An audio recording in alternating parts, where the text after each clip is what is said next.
Amen.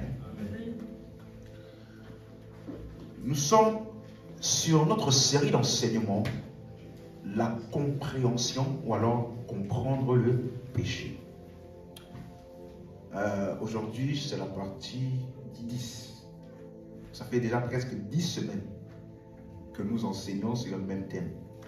Et avant d'aller plus loin, j'ai vraiment à cœur de parler de ça.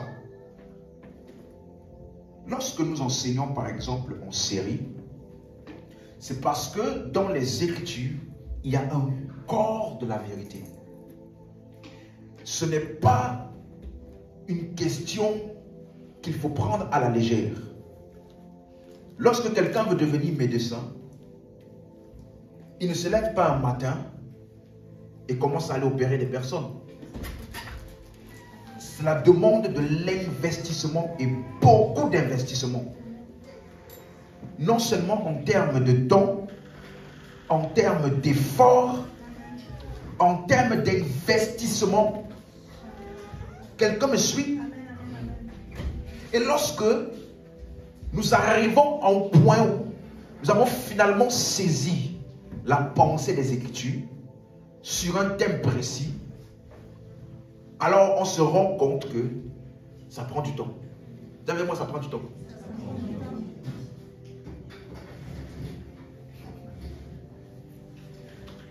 La Bible dit, efforce-toi de te présenter devant Dieu comme un homme approuvé, un ouvrier qui n'a point à rougir, mais qui divise droitement la parole de vérité. Ça veut dire que ce qui constitue l'approbation de Dieu pour un homme est sa capacité à diviser droitement les Écritures.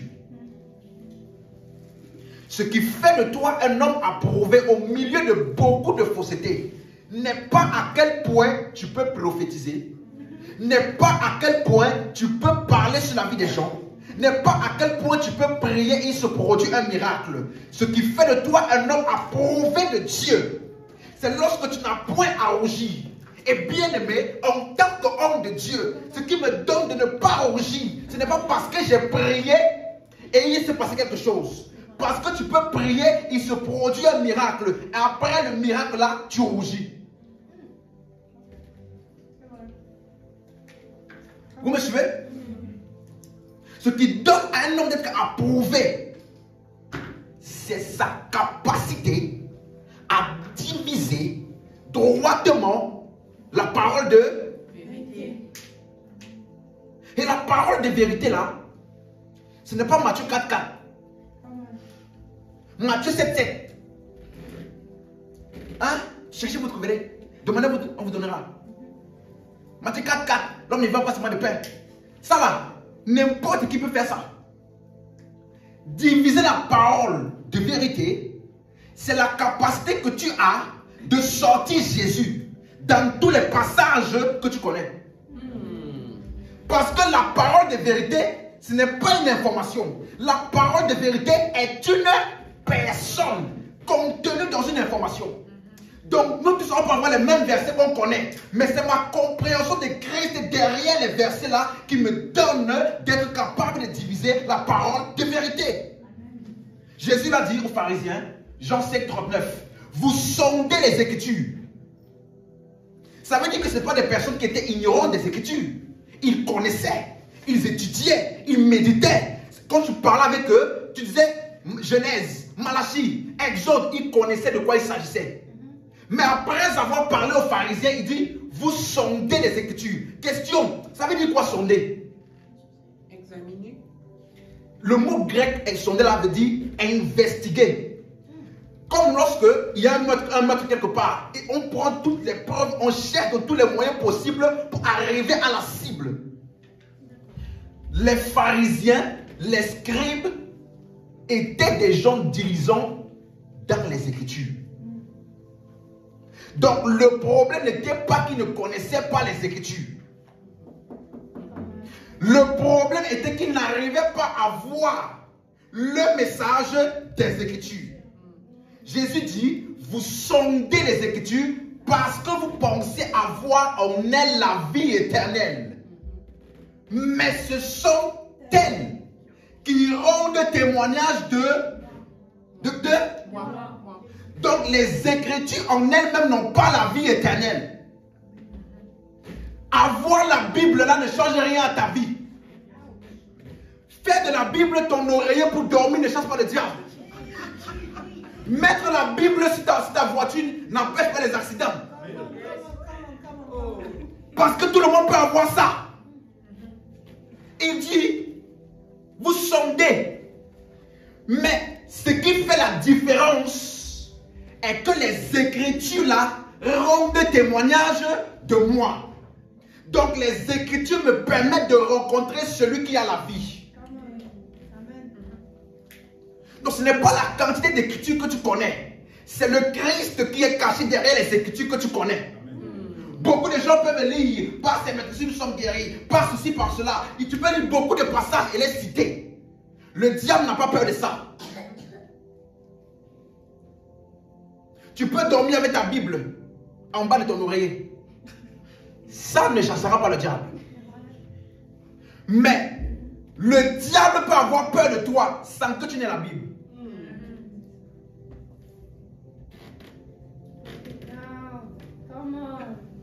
Parce que l'arme la plus efficace, dis avec moi, connaissance.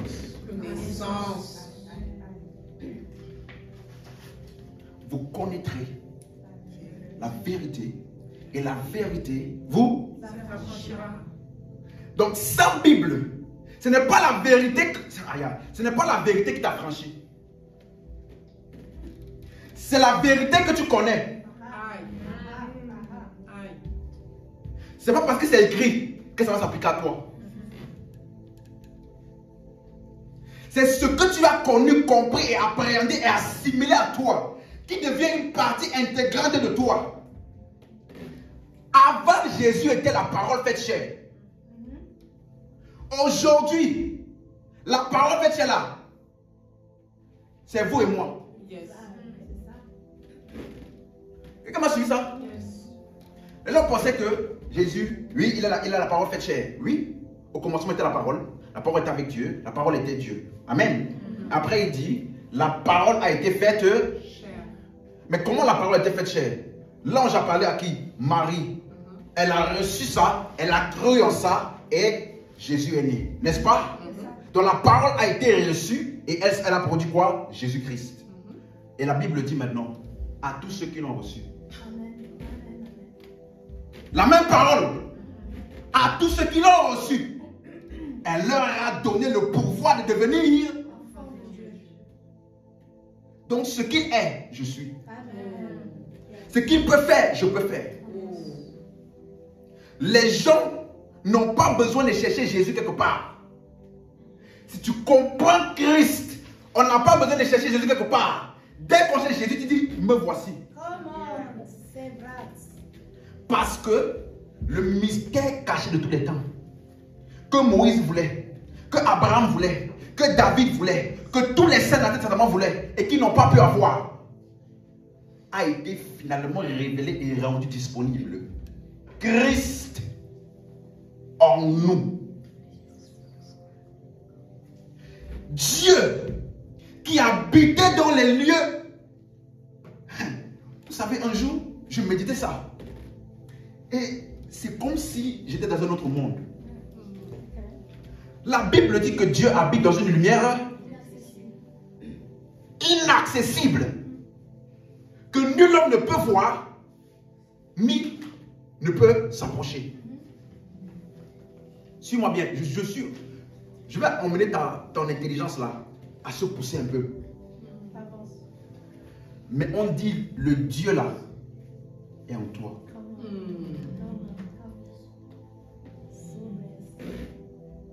Tu n'as pas bien compris. Il habite dans une lumière inaccessible. Mais plus tard on te dit Dieu là, qui est dans la lumière inaccessible là, il habite où?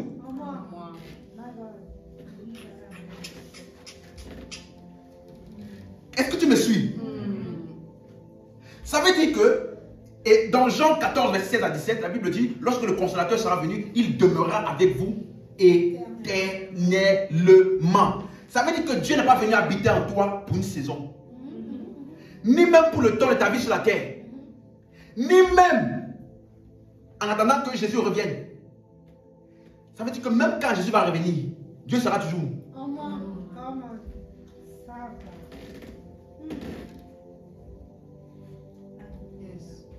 Dis avec moi, je suis l'habitation éternelle de Dieu. C'est ce que tu viens de dire là. Ça peut te prendre 5 ans à 10 ans pour comprendre toute la profondeur de ce que tu viens de dire.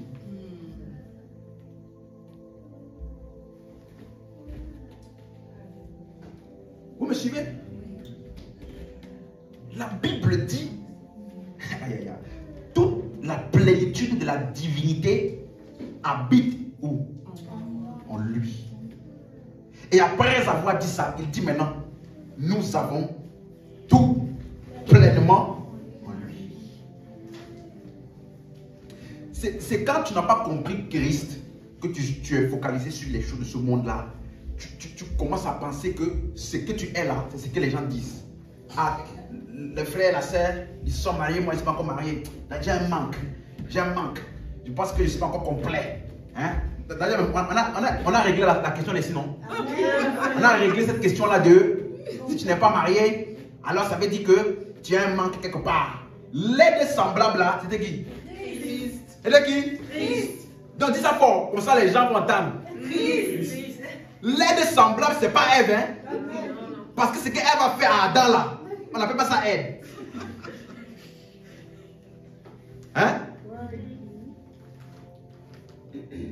Dis avec moi, j'ai reçu l'aide semblable. Voilà pourquoi je ne suis pas seul. Tu as compris ça? Il n'est pas bon que l'homme soit seul. Je lui ferai une aide semblable. L'aide semblable là, c'est qui? Christ. Donc dès que tu as reçu Christ, tu n'es pas seul. Donc ne dis plus jamais je suis seul. Dis Amen. Amen. Ne dis pas seul dans cette situation là. Ah, je me sens seul chez moi. Assois-toi. Commence à rama. Libaborokoto. Tu vas te rendre compte comme si quelque chose va t'envahir. Subitement, la pensée de la solitude là va te laisser. La pensée de la conscience de celui qui est en toi pour l'éternité va t'envahir. Je ne suis pas seul. Dis ça. Je ne suis pas seul. Donc, quel que soit ce qui se passe, ou là où j'arrive, ou quel que soit ce qui peut arriver, je ne suis pas seul, je ne serai jamais seul. Parce que plus fort est celui qui est en moi que celui qui est dans le monde. Donc, il est où? En moi. Quand je dors, il est où? En moi. Quand je me réveille, il est où? Quand je vais au travail, il est où? En moi. Donc, quel que soit où je vais, il est où? En moi. Même quand tu pêches, il est où? En moi. Oh, pasteur. Il est en moi quand je pêche là? Oui. La preuve est que c'est quand tu étais même vraiment pécheur là. C'est là qu'il est venu. En moi. En moi. Il est venu. Le jour où il est venu habiter en toi là, c'est parce que tu étais quoi? Pécheur. Parce que tu étais quoi? Pécheur. Donc ton grand statut de pécheur là ne l'a pas fait fuir. C'est maintenant que tu es en lui que ton petit péché va le faire fuir. Et comme m'avait dit une fois, si tu pêches là, c'est ça qui fait que le Saint-Esprit part de toi. Il part. Il part. Donc quand il était venu là, il ne savait pas que je péchais.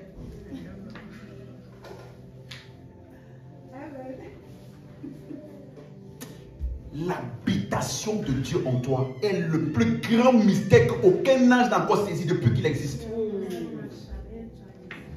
Il désire plonger les regards dans ce mystère. Ça veut dire qu'il plonge seulement les regards. Il essaie de comprendre, mais ça ne rentre pas.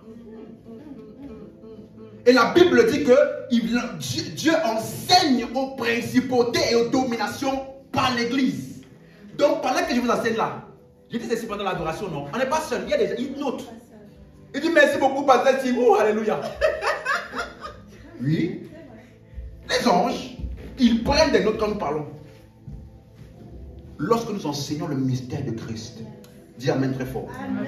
Et donc la semaine passée, on a commencé à expliquer, j'ai commencé à répondre à cette question de est-ce que donc tous les hommes naissent pécheurs à cause du péché d'Adam?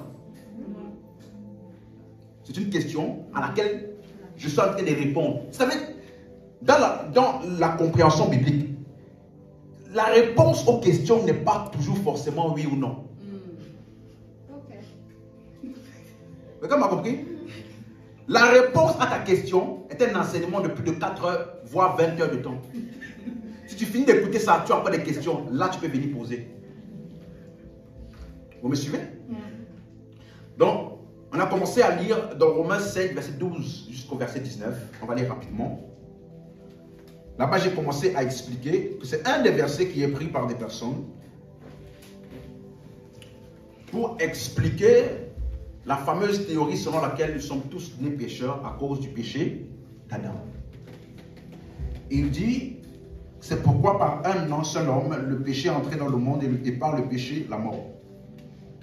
Et qu'ainsi, on est au verset 12, et qu'ainsi, la mort s'est étendue sur tous les hommes parce que tous ont péché. J'ai expliqué que le mot ainsi veut dire de la même manière que. Donc il y a un homme qui a péché et le péché a entraîné la mort. On dit ainsi. C'est ainsi qu'elle s'est répandue. Donc comment elle s'est répandue? Des hommes ont commis des péchés et ça a entraîné la mort. On n'a pas dit le péché d'un est devenu le péché de tous. Vous me suivez? Et le verset 14, cependant la mort a régné depuis Adam jusqu'à Moïse, même sur ceux qui n'avaient pas péché par une transgression semblable à celle d'Adam. Et ça on a corrigé. Laquelle est une figure ou un exemple ou un modèle de celle à venir. Donc on a expliqué que le péché d'Adam est devenu un modèle. Le péché d'Adam s'est transmis pas par procréation, mais par imitation. Quelqu'un a suivi ça? Une figure. Le mot figure est un mot grec qui veut dire modèle. On a vu plusieurs passages qui expliquent que le modèle, c'est quelqu'un que tu imites. Tu vois et tu fais comme lui. Donc, le péché d'Adam, les hommes autour de lui, de son temps, ont vu son péché et ont copié. Et d'autres n'ont pas copié. Amen. Verset 15. Il n'en est pas du don gratuit comme de l'offense. Car si par l'offense d'un seul, il en est beaucoup qui sont morts, à plus forte raison, la grâce de Dieu et le don de la grâce venu d'un seul homme, Jésus-Christ, ont-ils été abondamment répandus sur beaucoup. Abondamment répandus. On a vu ce mot grec là, ça veut dire au-delà, superflu. Ça excède le nombre fixé. Amen. Allez, amen. Verset 16. Il n'en est pas du don gratuit, il n'en est pas du don comme ce qui est arrivé par un seul qui a péché, car après une seule offense, que le jugement est devenu condamnation, tandis que le don gratuit devient justification après plusieurs offenses. Si par l'offense d'un seul la mort a régné par lui seul, à plus forte raison, ceux qui reçoivent l'abondance de la grâce et le don de la justice régneront-ils dans la vie par Jésus lui seul. Verset 18.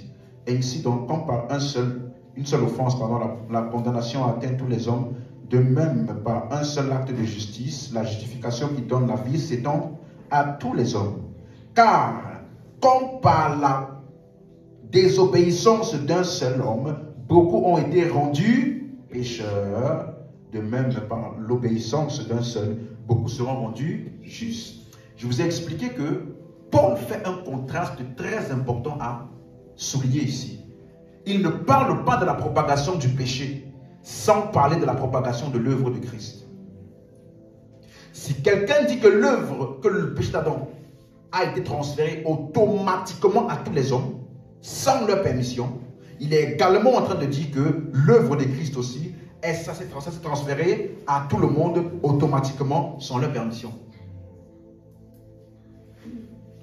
Donc si l'œuvre de Christ doit être reçue, acceptée, ça veut dire que l'exemple d'Adam doit aussi être reçu et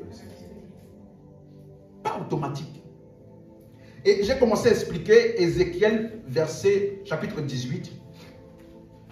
Ézéchiel chapitre 18, verset 1. Un proverbe.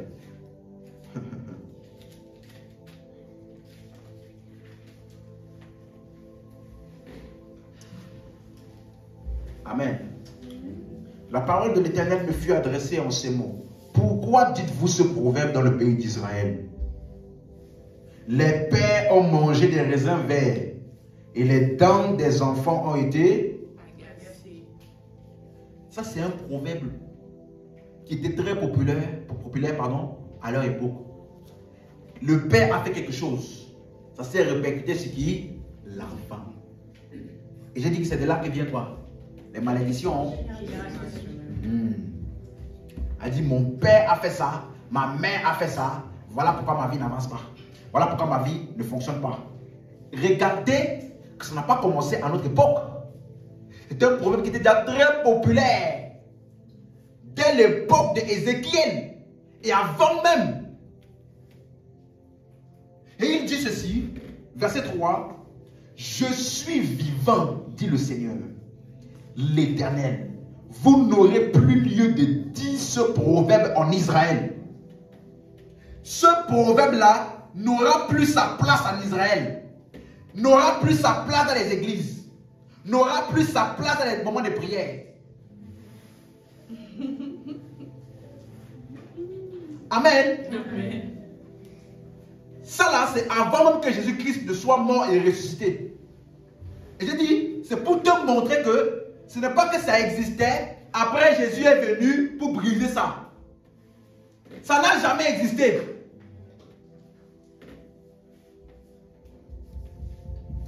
Dis avec moi, malédiction générationnelle n'a jamais existé. Si ta vie n'avance pas, c'est parce que tu as besoin simplement des fois de simplement t'asseoir et réfléchir. Pourquoi j'ai fait ce choix-là? Quels sont les impacts? Ah d'accord, je me réajuste. Par une simple réflexion, tu vas briser 4 ans de brisement de malédiction générationnelle. En quelques minutes de réflexion. Est-ce que quelqu'un m'entend? Il dit, on ne dira plus ce proverbe en Israël. Donc, il ne faut plus jamais attribuer, quel que soit ce qui peut arriver dans ta vie, à une malédiction générationnelle. Ah, chez nous, personne ne se marie. Ah, chez nous, là-bas, tout le monde accouche par césarienne. Ah, là-bas, tout le monde chez nous, tous les enfants naissent avec un pied comme ça. C'est parce que les gens croient en ça que l'ennemi utilise la croyance dans le mensonge pour amener dans ta vie le Je vais vous dire quelque chose. Je peux parler? Je peux? Oui. Quelqu'un ne sera pas frustré après? Non. Ok. La Bible dit que le diable a été dépouillé. Il n'a plus de puissance. Et celui qui a la puissance, c'est toi. Comme il n'a pas de puissance et qu'il doit amener le mal dans ta vie, il te fait croire au mal. Et toi, comme tu crois au mal, il te sera fait selon ta foi. Ta foi libère ta puissance pour amener le mal dans ta vie, alors que le diable n'a pas de puissance. Donc il utilise ta puissance contre toi pour amener dans ta vie le mal parce que tu as cru au mensonge. Sa seule arme, c'est l'ignorance.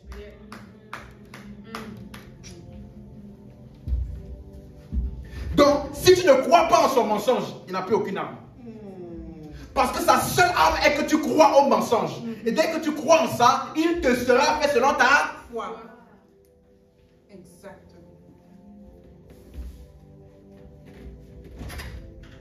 Dis-moi amen. C'est pour cela que la Bible dit, résistez, fortifiez-vous dans le Seigneur et remettez-vous des armes de Dieu afin de résister contre les ruses du diable. Est-ce que vous avez déjà posé la question? Parce que je me suis déjà posé cette question. Quand tu lis toutes les armes de Dieu, pour nous, la ceinture, l'armure, hein? Le casque, le bouclier, l'épée, tu as tout ça. On dit contre les ruses du... Donc la seule chose que le diable a quoi? Ah, c'est quoi? La ruse. Toi tu as toute l'armure. Lui il n'a que la ruse. Mais quand on te voit prier, on a l'impression que c'est lui qui a la ruse, c'est toi qui a la ruse. on te voit prier, la main dont tu pries, on dirait que tu es en train d'attaquer un ennemi qui a des chars. Pourtant, sa seule arme, c'est quoi? La ruse. Dis amen. Donc, vous n'aurez plus à dire ce proverbe en Israël. Verset 4. Il donne maintenant une vérité. Voici, toutes les âmes sont à moi. L'âme du Fils comme l'âme du Père. L'une et l'autre sont à moi. L'âme qui pêche, c'est celle qui... Verset 19. Vous dites, pourquoi le Fils ne portera-t-il pas l'iniquité de son Père? C'est que le Fils a agi selon la droiture et la justice. C'est qu'il a observé et mis en pratique toutes mes lois. Il vivra. Verset 20. L'âme qui pêche, c'est celle qui mourra. Le Fils ne portera pas l'iniquité de son Père. Et le Père ne portera pas l'iniquité de son Fils. Amen. C'est clair ou c'est pas clair? Donc le péché du Père ne peut pas être transféré à qui? Parce que le Fils ne portera pas l'iniquité du Père. C'est clair pour quelqu'un? Maintenant, un autre passage. D'où vient tout cela? Exode 20. Et non, maintenant là, je veux vraiment votre attention. Parce que c'est ceci la source de tout cela. Exode 20. Exode chapitre 20, le verset 5. C'est bon? Exode chapitre 20, le verset 5. Il dit ceci.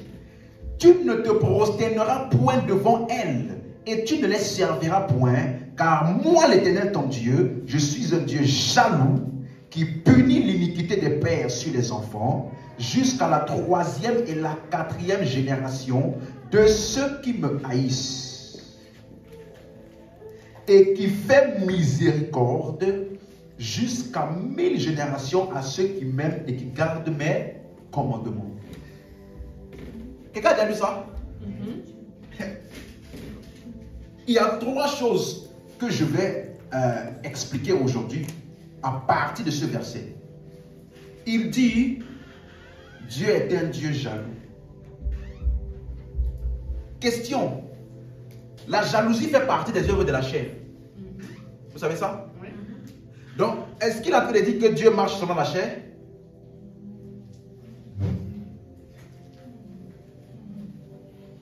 Allô?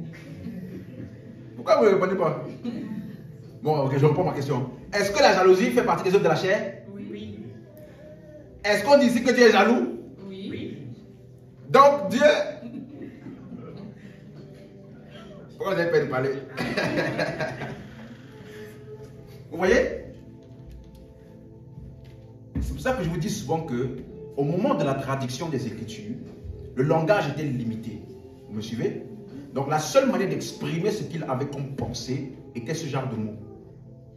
Mais pour comprendre ce qu'il appelle jalousie ici, on va voir 2 passages dans lesquels Moïse a utilisé le mot jaloux. Dieu est jaloux. Parce qu'il y a des personnes qui vont vous dire, fais attention. Parce que Dieu est un Dieu jaloux. Si tu fais ça là, tu ne donnes pas gloire à Dieu. Dieu va reprendre. Hein? Il va gâter ton affaire parce que tu n'as pas donné la gloire à Dieu. Parce que Dieu est un Dieu jaloux. Donc il faut comprendre qu'est-ce qu'on appelle jalousie ici. Parce que la jalousie est une œuvre de la chair. Donc, mettez en votre page. Allons dans Exode 34. Vous allez voir. Exode 34. Ce mot jaloux là a été utilisé par Moïse. Exode chapitre 34, le verset 14. C'est bon? Regardez ce qu'il dit. Tu ne te prosterneras point devant un autre Dieu, car l'Éternel porte le nom de... Jaloux. Ok. Il est un Dieu... Jaloux. Oh mon Dieu, Dieu est jaloux. Hey. Mais qu'est-ce qu'il appelle jaloux? Remarquez qu'à chaque fois qu'il parle de jaloux, il parle d'autres dieux. Se prosterner devant d'autres dieux. Suivez bien. Voici comment est-ce que la jalousie de Dieu est. Verset 15. garde-toi de faire alliance avec les habitants du pays, de peur que se prostituant à leur Dieu et leur offrant des sacrifices, ils ne t'invitent et que tu ne manges de leurs victimes. De peur que tu ne prennes de leurs filles pour tes fils et que leurs filles se prostituant à leur Dieu n'entraînent tes fils à se prostituer à leur Dieu. Dieu ici est en train d'exprimer son affection. Jaloux veut dire affectueux pour cela.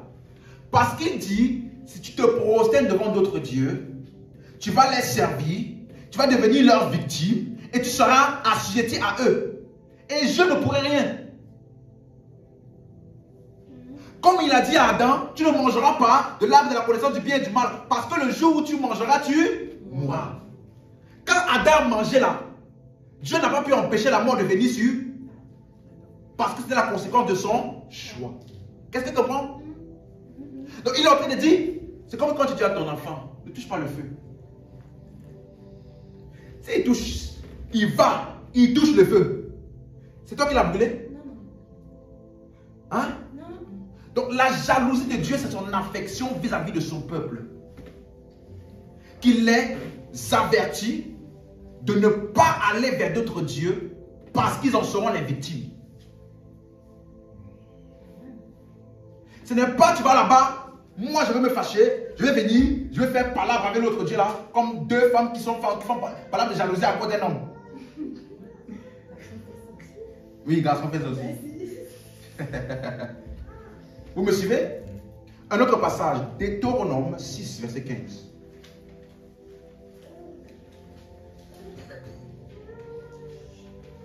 Deutéronome, chapitre 6, verset 15.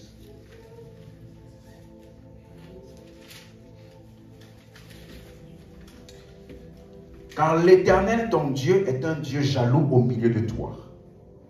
La colère de l'Éternel, ton Dieu, s'enflammerait contre toi et il t'exterminerait de dessus la terre. Dans un enseignement prochain, on va expliquer ce genre de terme-là, la colère de Dieu. Mais pour ceux qui ont écouté les enseignements sur l'Ancienne Nouvelle Alliance, j'ai commencé à toucher dessus, j'ai expliqué que ce qu'on appelle la colère de Dieu, si Dieu se met en colère, lui aussi, la colère est une œuvre de la chair. Vous me suivez? Donc, la colère de Dieu n'est pas Dieu qui se fâche. La colère de Dieu est une expression que les hommes ont donnée au fait qu'ils ont agi en dehors de Dieu et les conséquences de l'absence de Dieu dans leur vie et dans les choses qui leur sont arrivées, ils ont appelé ça la colère de Dieu. Quand tu dis à ton enfant, ne mets pas ta main sur le feu, quand il va toucher là, s'il n'a pas la compréhension que c'est le feu là, il va dire quoi? Ah, il va même brûler. La colère de Dieu qui s'enflamme là, vous allez voir à chaque fois, c'est des événements qui sont produits lorsqu'ils ont désobéi. Donc eux, au lieu de comprendre que c'est leur action qui a emmené ça, ils ont appelé ça quoi? La colère de Dieu. C'est pourquoi Jacques vient maintenant, dans Jacques 1, il dit que personne lorsqu'il est tenté ne dise c'est Dieu qui me tente. Parce que Dieu ne tente personne et il ne peut lui-même être tenté par personne. Vous me suivez? Dieu ne peut pas tenter, il ne peut lui-même être tenté. Donc quand le malheur arrive, il ne faut pas dire c'est Dieu. Après ça, Jacques dit maintenant, chaque homme est tenté lorsqu'il est amorcé et attiré par sa propre convoitise. Et la convoitise là enfante le péché et le péché enfante la mort. Donc il retraite tout ça à quoi? Au choix de l'homme.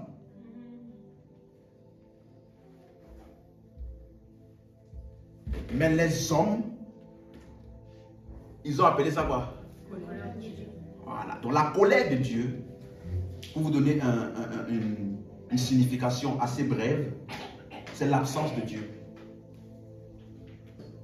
Lorsque la lumière n'est plus là, qu'est-ce qu'il y a? Hein? Donc l'absence de la lumière, c'est quoi? Voilà. Lorsque Dieu qui est l'auteur du salut n'est plus là, il y a quoi? La destruction. C'est pourquoi je vais expliquer ça ici, que ce n'est que lorsque Lot est sorti de Sodome et Gomorrhe qu'il y a eu la pluie de feu. tant que l'autre était là-bas, lui qui symbolise Dieu dans la situation, annonçant l'évangile, tant que l'autre est dans Sodome et Gomorrhe, rien ne peut arriver là-bas. Parce qu'il est le salut. Mais lorsque l'autre s'est retiré, qu'est-ce qui s'est passé? Donc c'est l'absence de Dieu qui est la destruction. Dieu n'est pas celui qui détruit. Quelqu'un me suit? Donc dans ce passage-là, il est en train de dire simplement que je suis un Dieu jaloux, entre guillemets, parce que si vous vous éloignez, vous allez affronter les conséquences de votre action et de vos choix en dehors de moi. Amen. Amen. Donc, revenons dans Exode 20 là. Dieu est jaloux. Ici, parle d'une affection. Dieu est affectueux envers son peuple. Amen. Et quand tu lis le verset 5, il dit, je suis un Dieu jaloux. Il va donc t'expliquer la jalousie de Dieu là, c'est comment?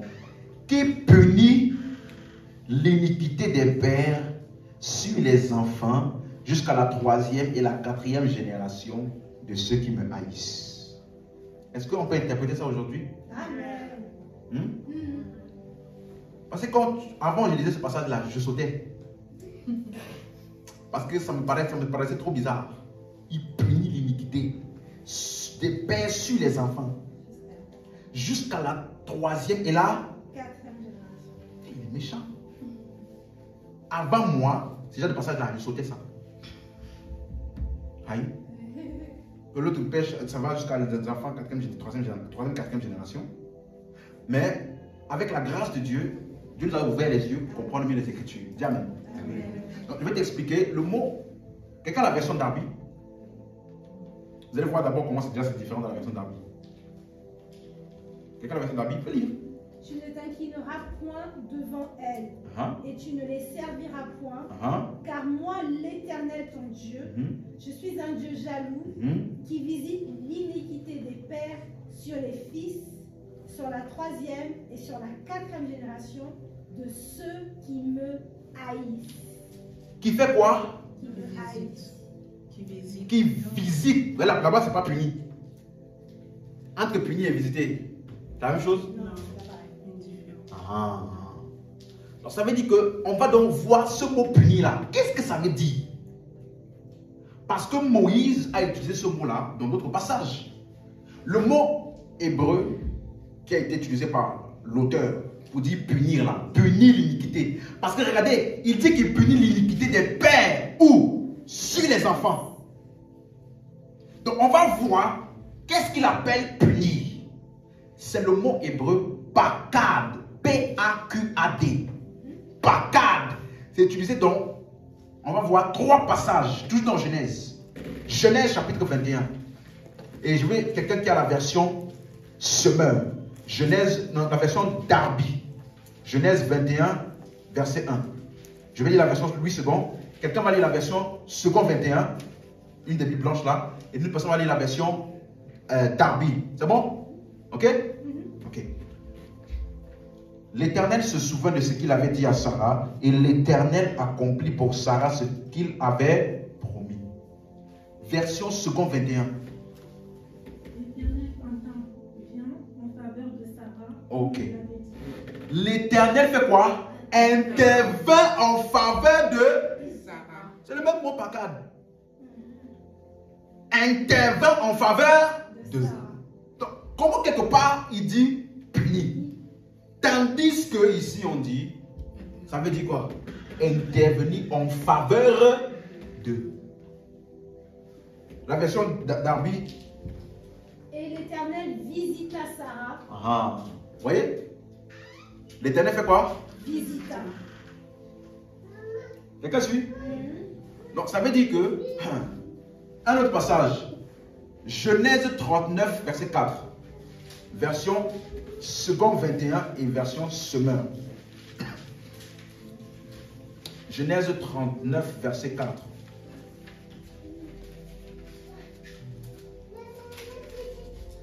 Joseph trouva grâce aux yeux de son maître qu'il employa à son service et l'établit sur sa maison. l'établit, c'est le mot pakad, l'établit sur sa maison et lui confia tout ce qu'il possédait. Dans la version second 21, l'établit responsable, c'est ça? Il l'établit responsable, c'est bien ça? Oui. Ok.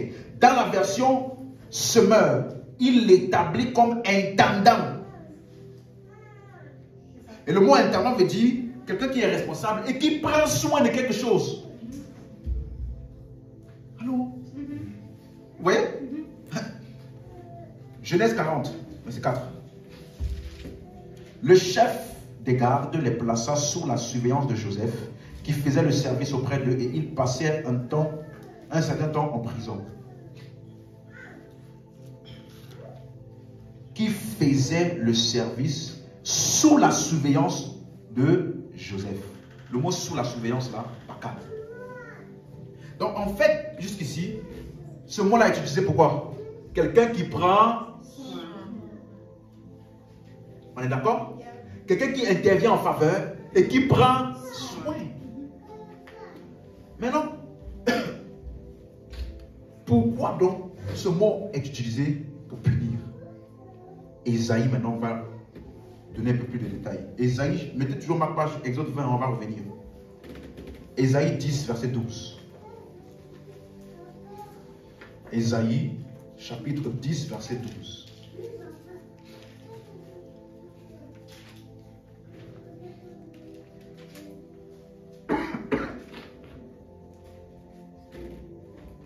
C'est bon?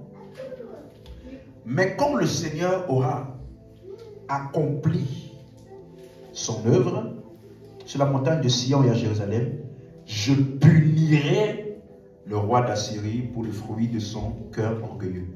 Je punirai. Donc, Esaïe a utilisé ça pour quoi? Punir. D'accord? Chapitre 62. Esaïe 62. Verset 6. Beaucoup d'écritures, c'est bon pour la santé spirituelle. Esaïe 62, verset 6. Sur tes murs, Jérusalem, j'ai placé des gardes. Sur tes murs, Jérusalem, j'ai placé des gardes. Le mot placer des gardes là est le mot pakad. Donc Esaïe a utilisé ça dans deux sens. Un sens pour dire punir et un autre sens pour dire quoi? Des gardes ou alors prendre soin. Allô? On est là? Mais Moïse n'a utilisé ça que pour un seul sens. Vous suivez? Tout ce qu'on a lu de Moïse pour ce mot-là est pourquoi? Prendre soin.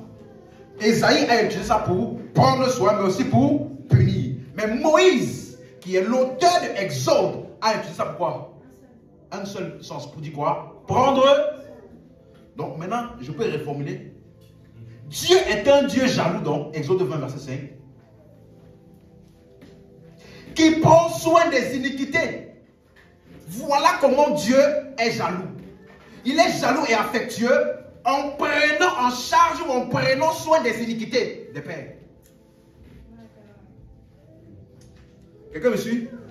C'est exactement le contraire de ce que c'est écrit là-bas.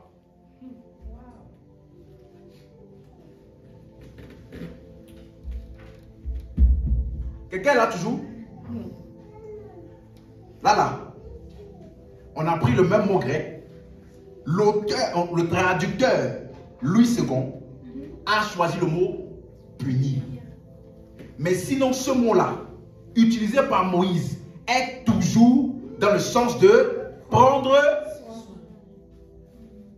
Donc, Dieu est jaloux ou affectueux. Comment? En prenant soin des iniquités des pères.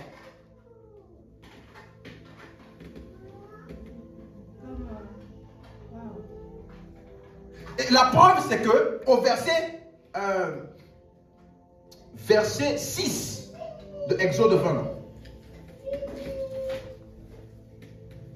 il fait miséricorde jusqu'à 1000 générations à ceux qui m'aiment et qui gardent mes commandements. Donc ça montre, ça parle de la miséricorde et la nature rédemptrice de Dieu. Et quand je méditais ça, combien d'années fait une génération? Hein? Une génération? 40 ans par là. Hein? Quand on dit d'une génération, en tout cas, ça peut près combien de temps une génération? 10 ans.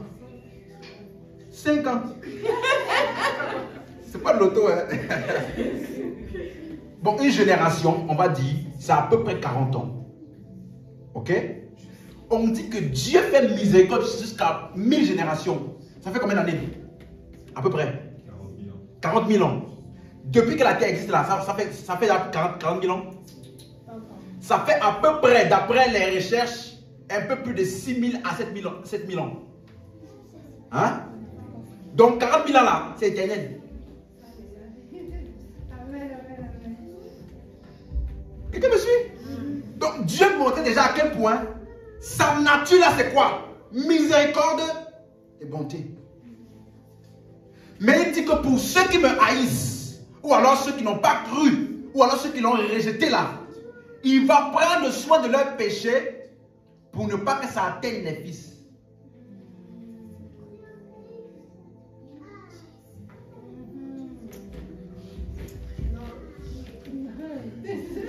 Aïe, aïe, aïe, aïe. La Bible dit, regardez, celui qui croit, il n'est point jugé. Celui qui ne croit pas, il est déjà jugé parce qu'il n'a pas cru. N'est-ce pas? Donc ça veut dire que celui qui ne croit pas ou qui a rejeté Dieu là, il s'est séparé lui-même de Dieu. Mais Dieu, dans son amour et sa bonté, bien qu'il respecte le choix du Père de s'éloigner de lui, il est bon de telle sorte que ce péché-là n'affectera pas le Fils. Il prend soin de l'iniquité des pères pour ne pas que ça se transmette au Fils. C'est comme ça qu'il est bon. Je vous montre la preuve palpable. Si jamais tu n'es pas convaincu. Nombre 14. Dans le désert. Vous allez voir un peuple entier qui a murmuré. Parce que les espions sont venus. Ils sont partis à Canaan. Ils ont espionné. Ils sont revenus avec des mauvais témoignages. Vous me suivez? La Bible dit, les 12 espions sont revenus. Ils ont dit au peuple, les gars, on est fichus. Ça fallait même mieux qu'on reste là-bas en esclavage en Égypte parce que le pays là, il y a des géants là-bas. Nous sommes devant eux comme des sauterelles. Et Nombre 14, regardez la réaction du peuple. Nombre 14, verset 1. La réaction du peuple. Toute l'assemblée éleva la voix et poussa des cris, et le peuple pleura toute la nuit. Vous avez vu ça? Pleurer toute la nuit, oh on est fichu. Verset 2. Tous les enfants, dis-moi tous les enfants. Tous les enfants. Ok. Tous les enfants d'Israël murmurèrent contre Moïse et Aaron, et toute l'assemblée leur dit, que ne sommes-nous morts dans le pays d'Égypte ou ne sommes-nous morts dans ce désert? Verset 3. Pourquoi l'Éternel nous fait-il aller dans ce pays où nous tomberons par l'épée, où nos femmes et nos petits-enfants deviendront une proie? Ne vaut-il pas mieux pour nous retourner? Verset 4. Ils se disent l'un à l'autre, nommons un chef et retournons en Égypte. Donc, tout le peuple a murmuré, n'est-ce pas? Oui. Tout le peuple. Okay. Regardez bien. Si le passage de Exode 20 là, n'est-ce pas, voulait dire que quand tu murmures ou quand tu fais quelque chose contre Dieu, il te punit jusqu'à la 3e génération. Est-ce que tu vas utiliser ce passage-là pour parler à Dieu quand quelqu'un vient de murmurer? Si tu veux que Dieu pardonne le peuple, si tu veux que Dieu ne punisse pas le peuple et qu'il fasse miséricorde au peuple, est-ce que tu vas utiliser ce passage? Parce que si tu utilises ça avec le sens dans lequel ça a été donné là, tu utilises ça quand tu es vraiment fâché contre le peuple et que tu veux que Dieu les frappe jusqu'à la 4e génération. C'est là que tu utilises ce passage-là, n'est-ce pas? Si c'était vraiment ça le sens de ce verset-là, tu ne peux pas utiliser ce verset-là quand tu veux que Dieu pardonne le peuple qui vient de murmurer. N'est-ce pas? Allons voir maintenant. Verset 10. Verset 10. Toute l'assemblée parlait de les lapider. Bon, le contexte ici, c'est les 12 espions là, ils ont dit, 10 espions, hein, ils ont dit que là-bas au pays là, c'est dangereux, on va mourir. Il n'y a que 2, Josué et Caleb, qui ont dit, mais qu'est-ce que vous faites? Qu'est-ce que vous faites? Dieu est fidèle. S'il a dit dans sa parole, il a promis, on va aller là-bas et on va les exterminer. Et au lieu que le peuple puisse se fortifier, ils ont fait quoi? Verset 10. Toute l'assemblée parlait de les lapider. Les gens là, ils vivent dans un autre monde. De les lapider. Lorsque la gloire de l'Éternel apparut sur la tente d'assignation devant tous les enfants d'Israël. Et l'Éternel dit à Moïse, jusqu'à quand ce peuple me méprisera-t-il? Jusqu'à quand ne croira-t-il pas en moi, malgré tous les prodiges que j'ai faits au milieu de lui? Verset 12. Je le frapperai par la peste et je le détruirai, mais je ferai de toi une grande nation, plus grande et plus puissante que lui.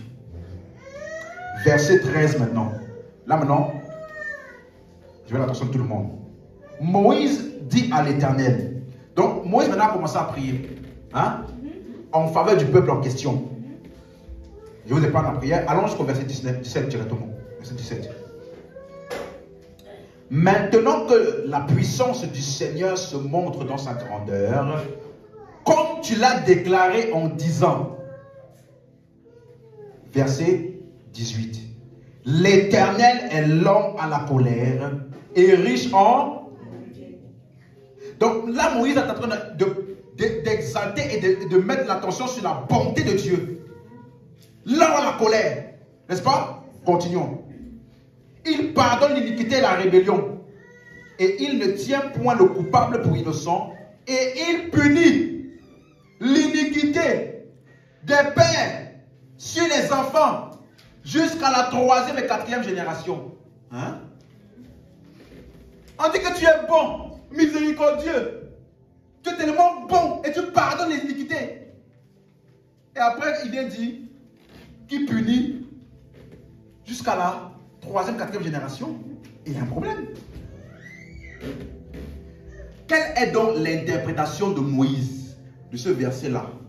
Hein? C'est comme si j'ai dit, béni soit Dieu le Père de notre Seigneur Jésus qui nous a bénis. Je viens de citer le passage, n'est-ce pas? Maintenant, après ça, je vais maintenant vous expliquer. Donc, ça veut dire que nous sommes bénis. Donc, ça veut dire que nous avons la bénédiction. Donc, la suite là est l'explication ou la compréhension que j'ai du passage que j'ai cité. N'est-ce pas? Lisez le verset 19 maintenant. On va voir comment Moïse a compris ce verset-là qui dit que Dieu punit là. Qu'est-ce que Moïse a compris de ça? Verset 19. Pardonne donc l'iniquité de ce peuple, selon la grandeur de ta miséricorde, parce que tu as pardonné ce peuple depuis l'Égypte jusqu'ici. Donc Moïse, après avoir cité ce passage-là, pour lui, ça voulait dire quoi? Que Dieu doit pardonner. Il a donné une preuve à Dieu que Dieu doit pardonner. C'est comme s'il dit, Seigneur, tu as dit dans ta parole ceci. Donc tu dois. Moïse, lui, le passage qu'il utilise, toi tu es bon et tu punis sur la 3e et la 4e génération. Et après il dit, basé sur ça là, tu dois les pardonner. Allô? Il y a quelque chose là. Soit c'est Moïse qui n'a pas compris ce que nous avons compris. Hein? Soit c'est nous qui ne comprenions pas ce que ça voulait dire. Mais regardez comment est-ce que Dieu a répondu à cette prière-là. Suivez très bien. Regardez comment Dieu a répondu à cette prière-là. Verset 28. C'est bon?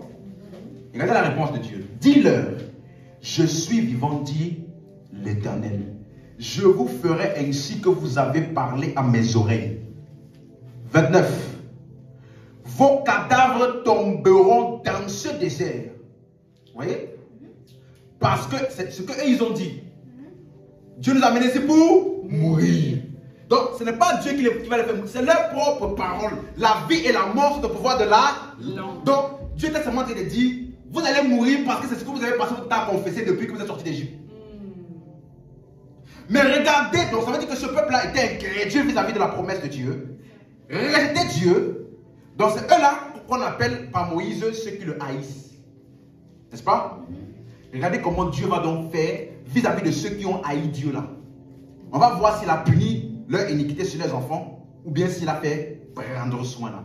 Verset 28. Je suis vivant, dit l'Éternel. Verset 29, pardon. Vos cadavres tomberont dans ce désert. Vous tous dont on a fait le dénombrement, en vous comptant depuis l'âge de 20 ans et au-dessus, et qui avait murmuré contre moi. Verset 30. Vous n'entrerez point dans le pays que j'avais juré de faire habiter, excepté Caleb, et qui? Josué. Verset 31, pardon. Et vos petits-enfants dont vous avez dit ils deviendront une proie, je les y ferai. Ils connaîtront le pays que vous avez. Donc, c'est qui a dédaigné le pays? Eux. Le pays que vous avez rejeté. Parlons de la promesse. Il dit, vous avez rejeté ça. Mais moi, Dieu, je vais les faire entrer. Donc, les enfants, moins de 20 ans là, ils n'ont pas hérité. Ils sont préservés de l'iniquité de leur père.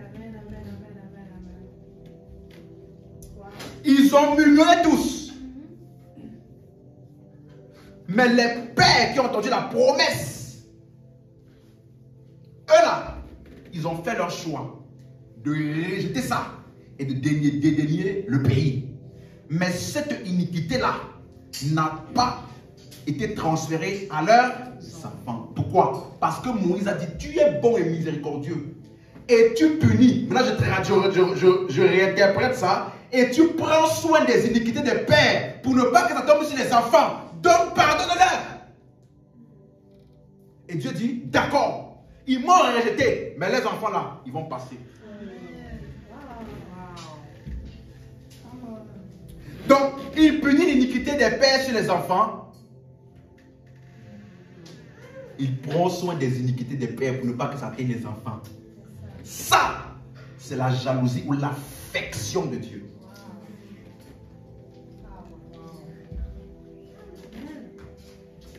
Moïse, maintenant si tu comprends ça, tu vas comprendre pourquoi Moïse a cité ce passage.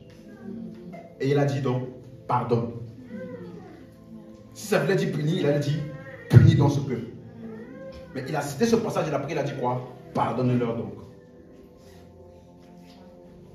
Donc, encore une fois, nous voyons clairement que les enfants n'héritent pas des péchés de leur... Allô? Parce que si les enfants héritaient des péchés des pères, les premiers enfants qui devaient hériter du péché d'Adam, ça devait être qui? Caïn. Genèse 3. Si tous les hommes de la terre étaient des pécheurs, parce qu'Adam a péché, ça veut dire que les premières personnes qui devaient être pécheurs là, c'est qui? Ça devait être dans la maison même d'Adam là. Donc ces enfants devaient être les premiers où on devait voir les pécheurs là. Mais ils ont quelque chose. Genèse 4, verset 3.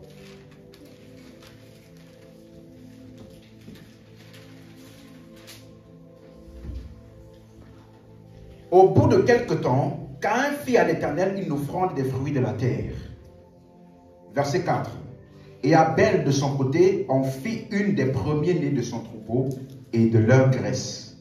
L'Éternel porta un regard favorable sur Abel et sur son offrande. Et il ne porta pas un regard favorable sur Caïn et sur son offrande.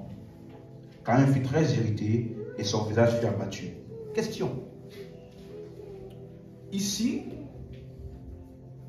j'ai déjà entendu beaucoup de théories sur la raison pour laquelle l'offrande d'Abel a été rejetée et l'offrande de Caïn a été rejetée. D'autres disent que c'est parce que l'autre a donné l'animal, il y avait le sang dedans.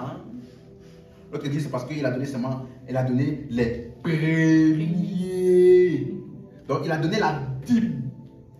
C'est pour cela que si tu ne donnes pas la dîme, là, Dieu aussi te rejette. Quelqu'un me suit? Tu ne peux pas comprendre pourquoi est-ce que l'offrande de l'un et de l'autre ont été rejetées ici. Ici, là, tu ne peux pas comprendre. Parce que Genèse, là, est un mystère, la Bible dit. Mais pour comprendre ça, il faut aller où? Dans les épîtres qui sont la révélation du mystère. Donc, on va aller voir comment est-ce qu'ils ont interprété l'histoire de Caïn et Abel. Hébreux 11. Quelqu'un est toujours là? On a lu la même histoire, n'est-ce pas? L'un a été accepté, l'autre a été... On va voir si c'est à cause de l'offrande. On va voir si c'est à cause de... Il a donné les premiers. Les premiers. Hébreux 11, verset 1. Et laissez-moi remettre en place quelques points ici, je peux? La foi est une ferme assurance des choses qu'on espère, une démonstration de celles qu'on ne voit pas. Ce n'est pas une définition de la foi. La Bible n'est pas un dictionnaire. Si toi et moi, on applique ça à nous, on est perdu. Pourquoi? Verset 2. Pour l'avoir possédé, les anciens, dis-moi les anciens, ont obtenu un témoignage favorable. Demande à ton voisin, es-tu un ancien? Demande-lui, es-tu un ancien? Parce que tu as souvent cité ce verset-là en parlant de ta foi. Tandis qu'on dit que c'est les anciens qui ont possédé ça. Les anciens là, c'est qui? À partir du verset 4. C'est pas la foi qu'Abel. Donc les anciens là, c'est tous les saints de l'Ancien Testament. Est-ce que je parle à quelqu'un ici? Les anciens ont possédé ça. Et ils ont eu un bon témoignage. Est-ce que je peux expliquer? Cette foi-là qui est ici, Hébreux 11:1 là, ça ne s'applique pas à nous. Les anciens avaient une ferme assurance des choses qu'on espère. Donc, ça, ils espéraient ça. Une démonstration de celle qu'on ne voit pas. Donc, ce qu'ils avaient la foi là, n'était pas encore vu. Regardez le verset 3 maintenant, ça va devenir plus clair. Et je vais que quelqu'un lise ça dans la version Martin pour moi. Parce que quand tu lis ici, c'est par la foi que nous reconnaissons que le monde a été formé par la parole de Dieu, en sorte que les choses, que ce qu'on voit ne peut pas être des choses visibles. Tu penses qu'il est en train de parler de Genèse là, Genèse 1 verset, quand il faisait la création là, que le monde a été créé, il ne parle pas de ça. Vous me suivez? Par la foi que nous reconnaissons que le monde a été formé. Quand tu lis ça, tu penses qu'il parle de Genèse là. Mais lisons dans la version Martin, ça va devenir plus clair. Version Martin. Par la foi, nous savons que les siècles ont été rangés par la parole de Dieu. Ok. Le mot monde ici est le mot aion.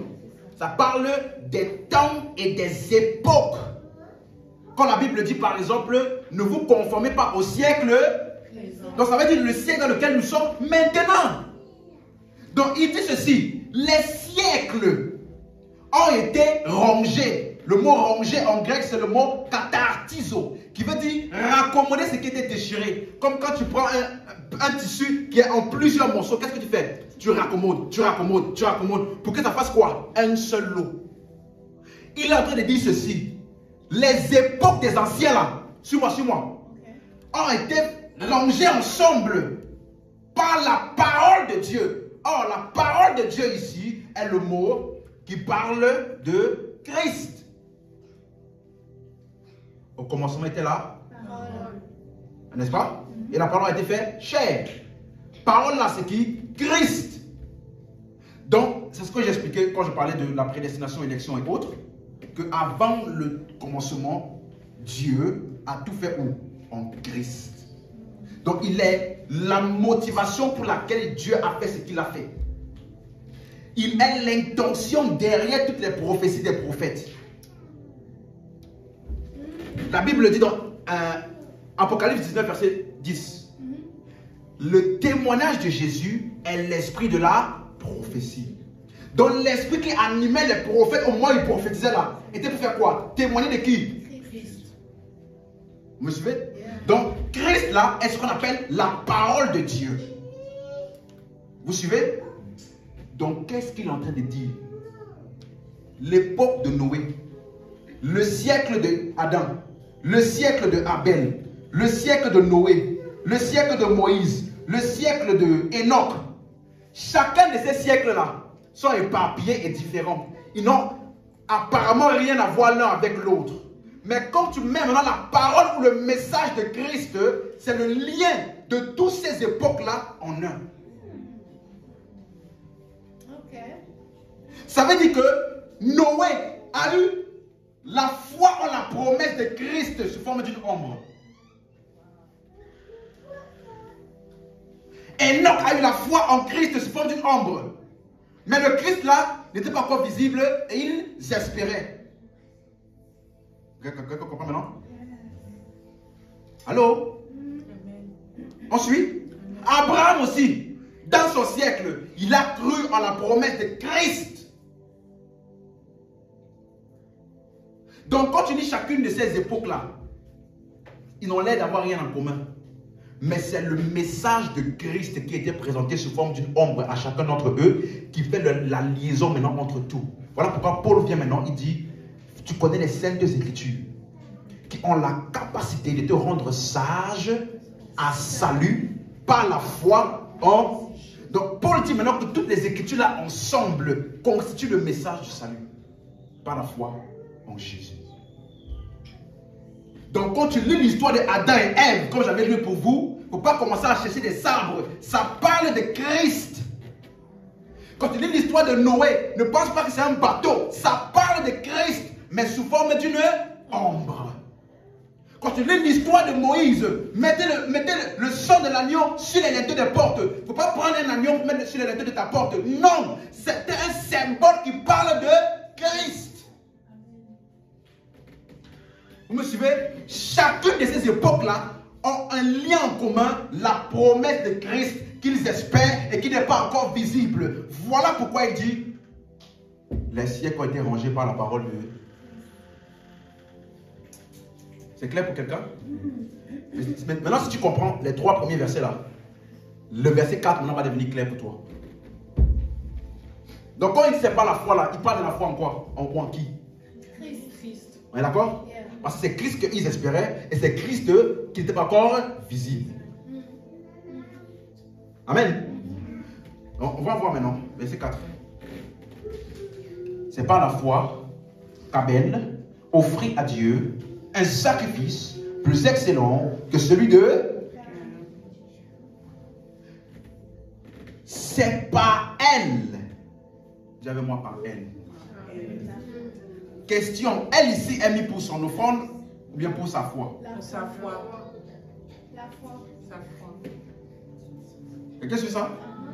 C'est par elle qu'il fut déclaré juste, Dieu approuvant ses offrandes. Donc c'est par la foi, pas par l'offrande.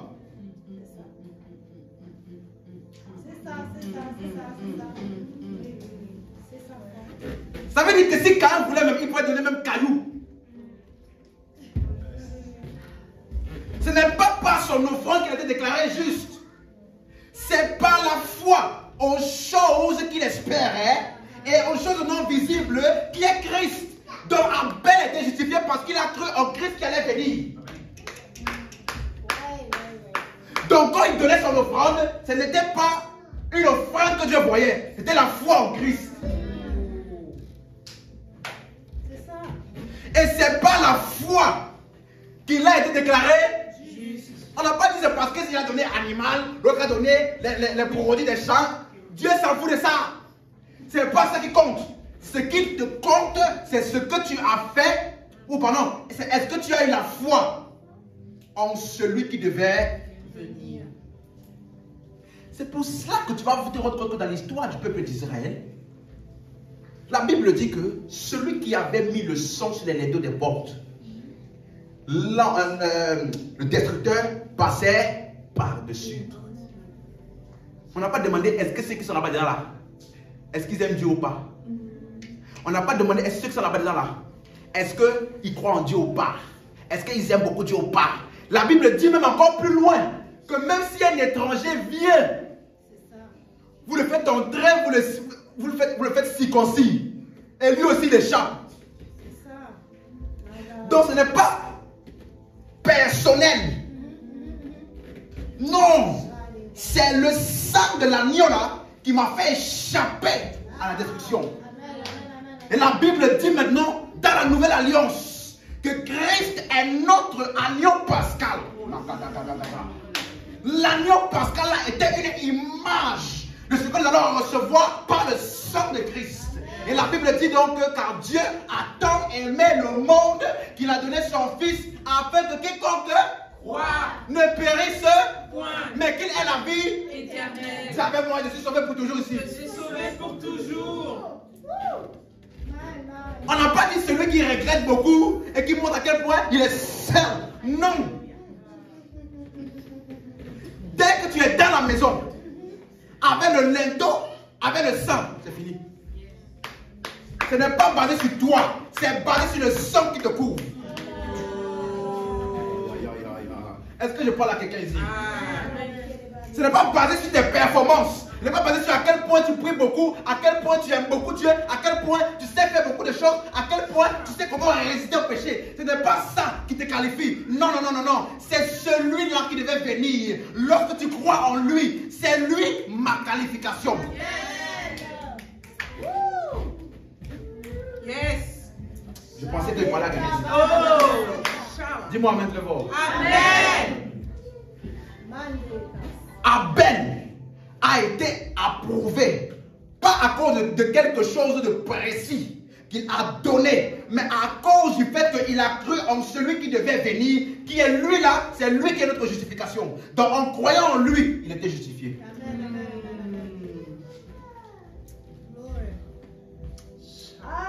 Si tu lis Genèse 4 là, tu ne vas pas voir ça. Tu vas continuer avec les théories des 10%. Prémices. Tu ne donnes pas le premier de ta récolte. Dieu ne t'approuve pas. Quelqu'un me suit ici? C'est pourquoi la Bible dit donc, verset 39. Hébreu 11 là, toujours verset 39. Il dit que si tu appliques la foi de Hébreu 11, 1 là, c'est toi et toi. Regardez verset 39. Donc après avoir cité, il a cité Abel, Enoch, Noé, Abraham, Moïse. Il a cité tous les anciens là. Maintenant regardez le verset 39. Tout cela, dis-moi tout cela. Tout cela. Tout cela c'est qui? Ceux qui sont cités plus haut. Voilà, les anciens là, n'est-ce pas? Qui ont cru là. Qui ont eu la foi aux choses qu'on espère et la démonstration celles qu'on ne voit pas là. Tout cela, n'est-ce pas? Regardez la description. À la foi desquels il a été rendu témoignage. Donc ils ont eu quoi? Un bon témoignage. Mais regardez, n'ont pas obtenu ce qui leur avait été promis. Si toi tu appliques ça aussi, tu vas attendre jusqu'à... Parce qu'ils ont eu un témoignage, oui, mais n'ont pas obtenu. Pourquoi? Verset 40. Dieu ayant vu quelque chose de meilleur pour nous, pas pour eux, pour nous, afin qu'ils ne parviennent pas sans nous à la perfection. Ça veut dire qu'ils nous attendaient. Tant que nous n'est pas entré en jeu, ils ne sont pas encore parfaits. Ils ne peuvent pas obtenir la promesse là parce que la perfection là, elle n'est pas dans la promesse tant qu'elle n'est pas accomplie. Regardez le mot, vous avez vu le mot parfait? Tout le monde a vu? Hébreu 12. J'ai souvent dit ici que la Bible n'a pas été écrite en chapitre, hein, vous vous rappelez? Donc, ce n'est pas que l'auteur des Hébreux parlait jusqu'à sans nous la perfection. Il dit maintenant, point. Chapitre 12. Ce n'est pas lui qui a écrit ça. C'est les auteurs là qui ont rajouté les. Donc ça veut dire que lui dans sa lettre là, ça se suit. Vous suivez? Donc maintenant regardez chapitre 12, verset 1. Nous donc aussi, puisque nous sommes environnés d'une si grande nuée de témoins. Les témoins là, c'est qui? Ok? Rejetons tout fardeau de péché qui nous englobe si facilement. Courons avec persévérance dans la carrière qui nous a offerte. Regardez maintenant. Verset 2. Ayons les regards sur Jésus. Ce mot ayant les regards là, en grec veut dire se détournant d'eux pour se tourner vers. Se détournant de Moïse, parce que lui, il n'avait que ombre. Se détournant de Abel, se détournant de Noé. Donc, tu ne peux pas faire ce que Moïse a fait. Tu ne peux pas faire ce que Noé a fait. Il ne faut pas construire un bateau, une hache. Il ne faut pas prendre, tuer un chien dans la rue, tu mets ton sang sur ta porte. Non. Et là, il attendait quelqu'un qui devait venir. Maintenant, on dit, nous là, hein, suis bien, c'est détournant d'eux pour avoir les regards avec qui? Jésus. Regardez. Il est l'auteur, le chef et le consommateur de la foi. Je t'explique.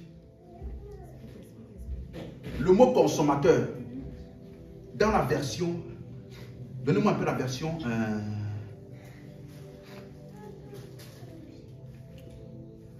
Second 21. La Bible blanche? Oui. Faisons-le en gardant les regards sur Jésus qui fait naître la foi et la mène à la perfection. Hein? Dans la perfection là, que eux n'ont pas pu atteindre là, c'était parce qu'ils attendaient qui? Jésus qui mène à la... Lui, il est l'auteur. Il est celui qui a fait naître la foi où? À Abel, à Moïse. Et c'est maintenant lui, quand il a prêché pour venir accomplir la promesse là, ça a été maintenant perfectionné. Amen. Wow. Maintenant, vous et moi, on ne regarde plus au futur les choses qu'on espère. Nous là, on regarde Passé. Eux, ils croyaient que le sauveur va venir pour nous sauver. Il va venir pour nous délivrer. Nous là, on est ici. Il nous a Sauvé. Il nous a Délivré. Il nous a Justifié. Donc, on n'a pas le même type de foi. Et ils attendaient. Nous là, on est arrivé quand c'est arrivé. On est arrivé à la foi perfectionnée. Ah, qui n'a pas terminé ici. Il ne pouvait pas parvenir à la perfection sans nous. Christ est venu. Il a accompli la promesse qu'eux ils attendaient. Nous maintenant, on n'a pas les regards sur Moïse. On a les regards sur Jésus, qui est l'auteur là de tout ce qu'ils faisaient et qui a amené ça à la perfection. Maintenant, nous qui sommes venus après ça là, on n'est pas au futur. On est au Passé. Yes. Il nous a Délivré. Il nous a bénis de toutes les bénédictions spirituelles dans les lieux célestes. Où? En Jésus-Christ. Où? En Christ. Donc Christ, là, la Bible dit, en lui, toutes les promesses sont en lui, oui et Amen. c'est pour ça qu'ils n'ont pas obtenu la promesse. Parce que Christ n'était pas encore venu. Maintenant que Christ est venu, toi, tu vas encore aller chercher la foi des choses qu'on espère. Tandis que celui qu'on espérait là est déjà Venu.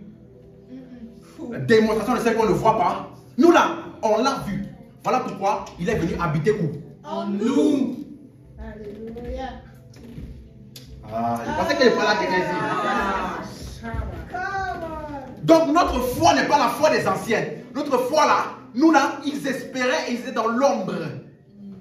Ils sont entrés dans une maison dans laquelle il y avait sang. Ils partaient dans un tabernacle. Il y avait le lieu, le parvis. Après, restriction, seulement sacrificateur, lieu saint. Encore restriction encore. Seulement le souverain sacrificateur, un seul qui entrait là-bas. Nous là. Nous. Ayant les regards sur Jésus. La Bible dit il est monté dans un tabernacle qui n'est pas de ce monde, mais dans le tabernacle céleste. Et il a offert non pas le sang des boucs et des taureaux, mais son propre sang. Et il s'est assis pour toujours à la droite de Dieu, faisant intercession pour vous et moi. et tombe dans le chemin, la voie d'accès et d'entrer éternellement dans le Saint des Saints. Donc, dès que je suis entré en Christ, il n'y a plus parvis, lieu saint, Saint des Saints. Nous sommes entrés une fois pour toutes dans le tabernacle céleste. Où? En Christ. Et j'ai une bonne nouvelle. Ce n'est plus quelque part. Ne savez-vous pas que vous êtes? Ah, donc c'est plus à Jérusalem. Vous savez que j'ai plus d'aller à Jérusalem. Les gens qui font un voyage pour aller à Jérusalem là, pour avoir la présence de Dieu là-bas là, ils ont loupé. Ils prennent le temple pour aller à Jérusalem. Ils vont à Jérusalem avec le temple qu'ils sont. Entrer dans le temple physique qui est l'ombre de ce qu'ils sont. Et arriver là-bas dans le temple physique là-bas, ils cherchent la gloire de Dieu qui est déjà où? En eux. Oh my God! Comment? Christ en nous l'espérance de la gloire. Comment peux-tu aller chercher ce qui est déjà en toi?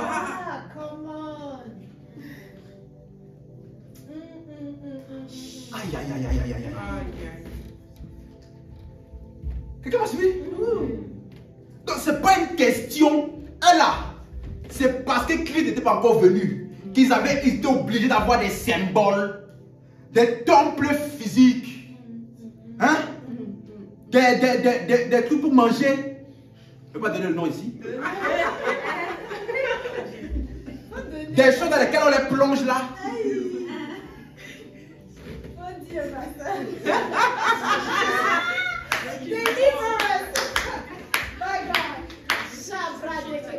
Non, non.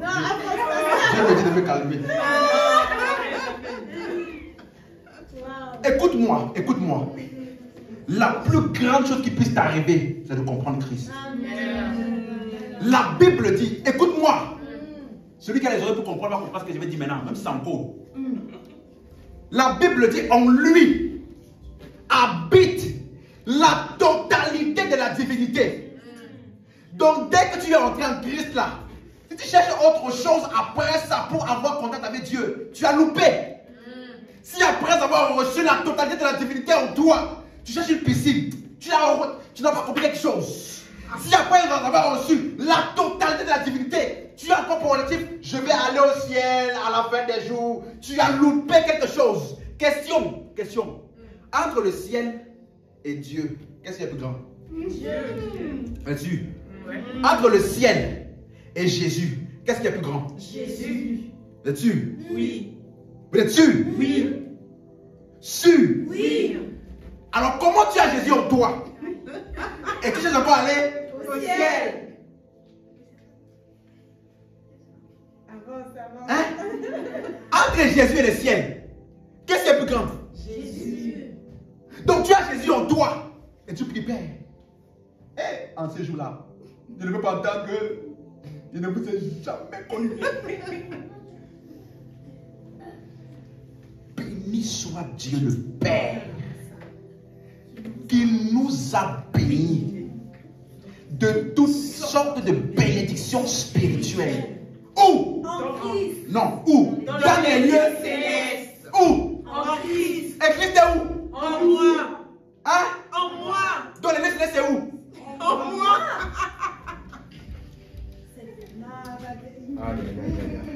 Je m'arrête ou je continue?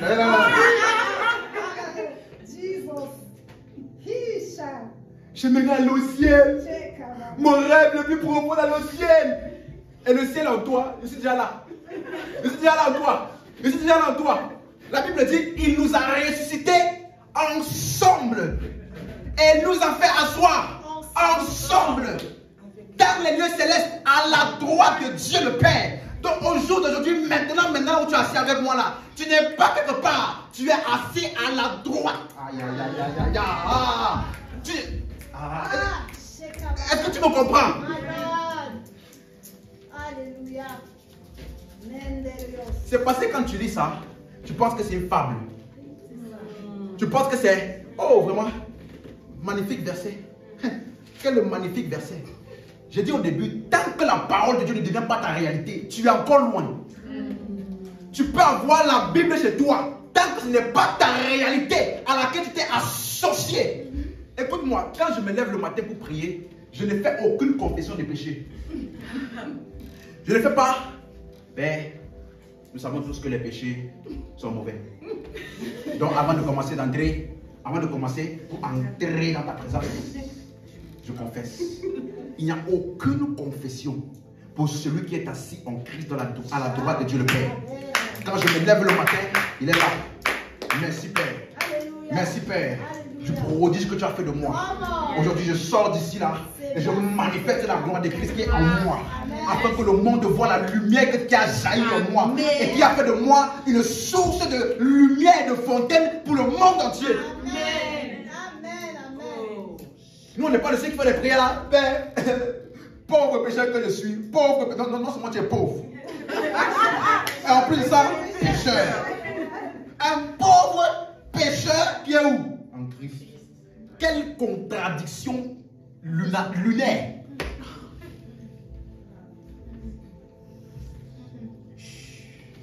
C'est pour cela que vous allez vous rendre compte que lorsque Paul, il enseigne, il finit d'enseigner, il prie.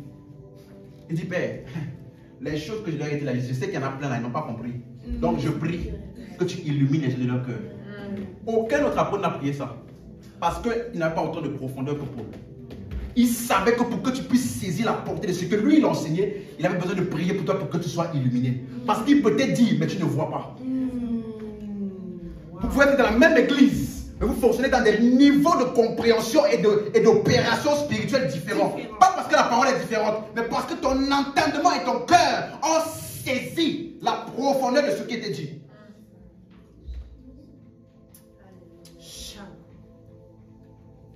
Vous me suivez? Yes. Ayons les regards sur Jésus. Jésus est le focus vers qui nous regardons. Pas Moïse. En effet, je peux même vous dire, il peut choquer quelqu'un? Moïse là, il voulait être comme nous. David là, il voulait être comme nous. Éternel est mon berger. Il manquerait de rien. Quand je marche dans la vallée de l'ombre de la mort, et non le chrétien qui est dans la lumière. Hello. La Bible dit, si nous sommes dans la lumière, comme lui est dans la lumière, nous sommes en communion les uns avec les autres. Et notre communion est avec le Père et son Fils Jésus-Christ. Nous sommes dans la lumière. Et toi, tu vas confesser, quand je marche dans la vallée de l'ombre de la mort. David, il savait qu'il n'était pas né de nouveau. Vallée de l'ombre de la mort là, c'est pour ceux qui ne sont pas nés de nouveau. Quand tu as Christ, la lumière est entrée en toi. Il n'y a ni mort, ni ombre, ni ténèbres. Tu es le centre même de la lumière. Voilà pourquoi après que Christ soit venu en toi, il t'a appelé maintenant toi aussi quoi? Vous êtes la lumière.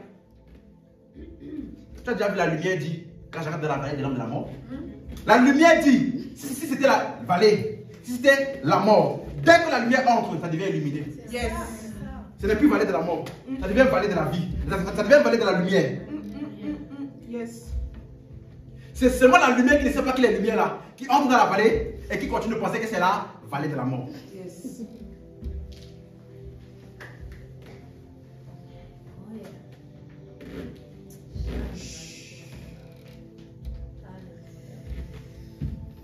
So caliva de la faila sopra de la kiva. Balofre et la scopra de la zi.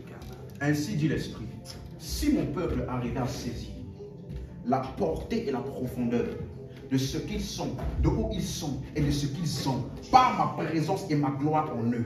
Ainsi mon peuple ne vivra plus dans la misère, ne vivra plus dans la victimisation et la confusion, mais ceux-là qui connaîtront leur Dieu, qui auront appréhendé la personne de Christ et de son œuvre dans toute sa profondeur. Ceux-là vont vivre sur la terre dans une dimension dans laquelle les circonstances, le monde, les choses de ce monde sont en dessous d'eux. Et au lieu de descendre, ils ne font que monter. Parce que celui qui est en eux est plus fort et domine. Ah, dis-moi, maître.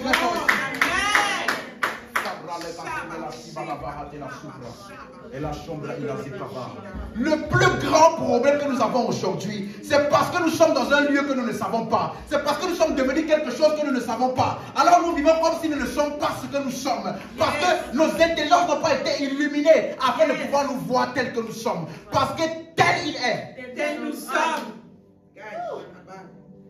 Tu comprends ça? Ce qui ne peut pas l'arrêter. Ce n'est pas une prière. Ça là, c'est au-dessus de la prière. C'est la conscience de qui tu es. Tu ne pries pas pour devenir femme. Tu prends conscience que tu es une femme. C'est ça. Et maintenant, parce que tu as pris conscience que tu es en Christ là, tu pries.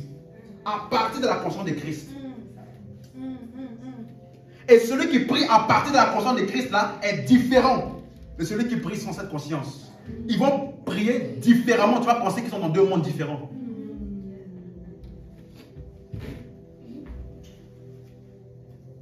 « 1 Jean 3 ».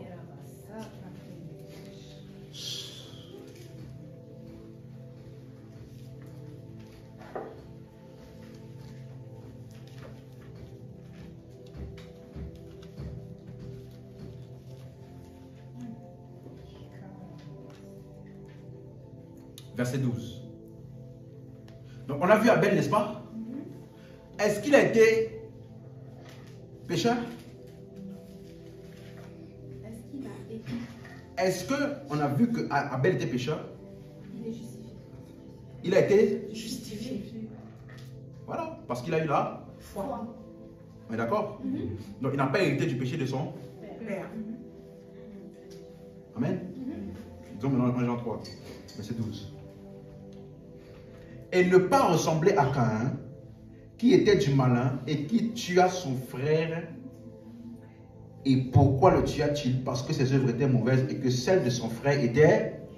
On a vu pourquoi il était juste, n'est-ce pas? Parce qu'il a eu la foi.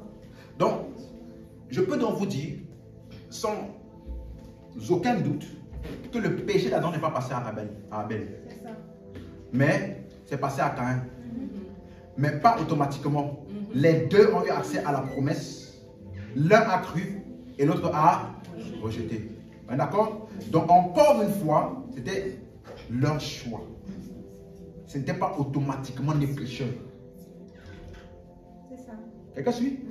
De la même manière, la Bible nous dit, dans Romains 4:3, que Abraham crut en l'Éternel et cela lui fut imputé à justice. Donc Abraham aussi a été justifié parce qu'il a cru.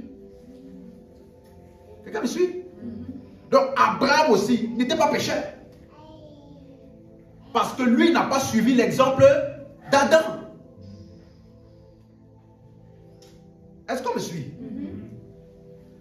Maintenant, il y a deux passages que je vais faire pour interpréter rapidement. Psaume 51, verset 7. Psaume 51, verset 7.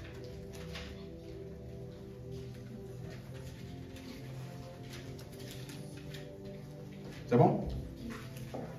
La Bible dit, « Voici, je suis né dans l'iniquité, et ma mère m'a conçu dans le péché. »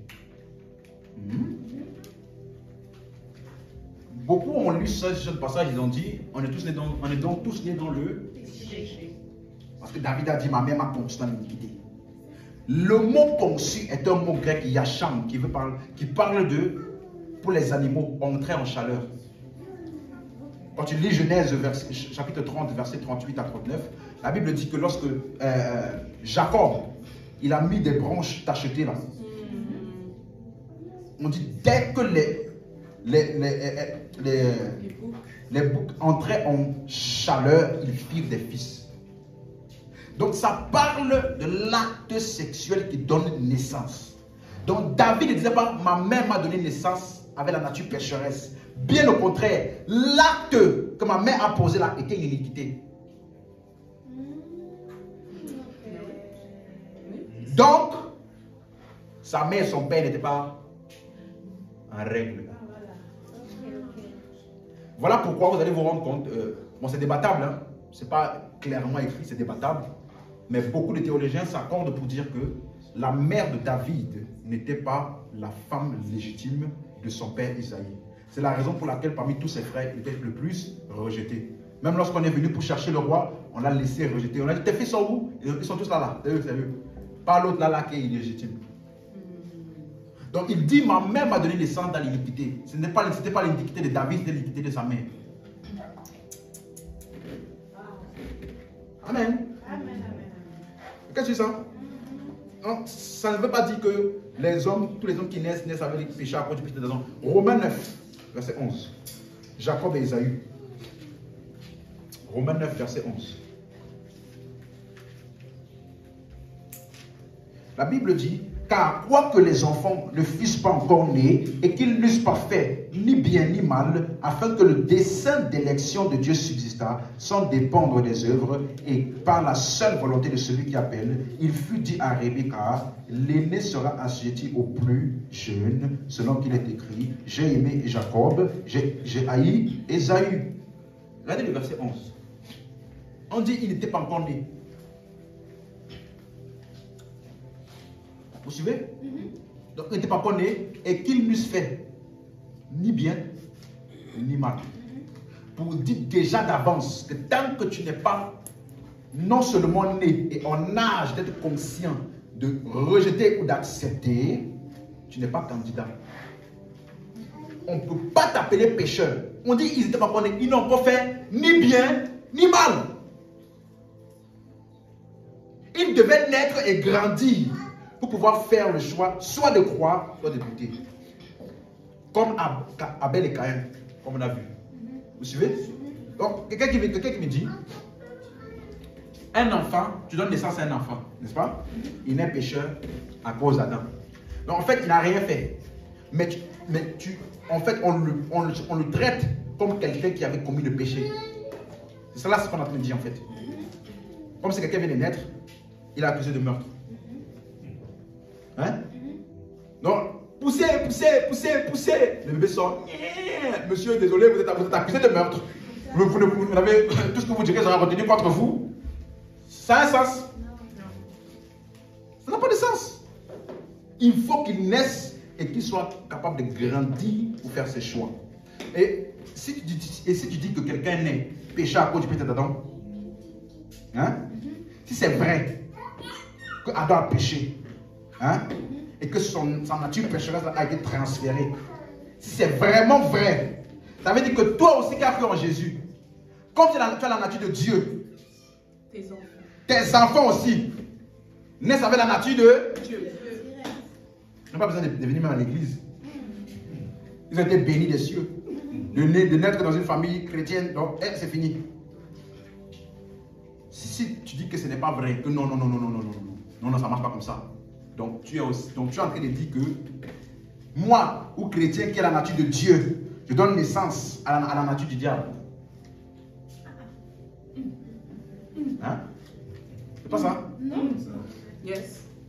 Si tu dis que moi, chrétien, je donne naissance et qu'il n'a pas la nature de Dieu là, et qu'il a la nature d'Adam, qui est la nature pécheresse là, donc moi, chrétien, je donne des naissances à la nature du diable. Non.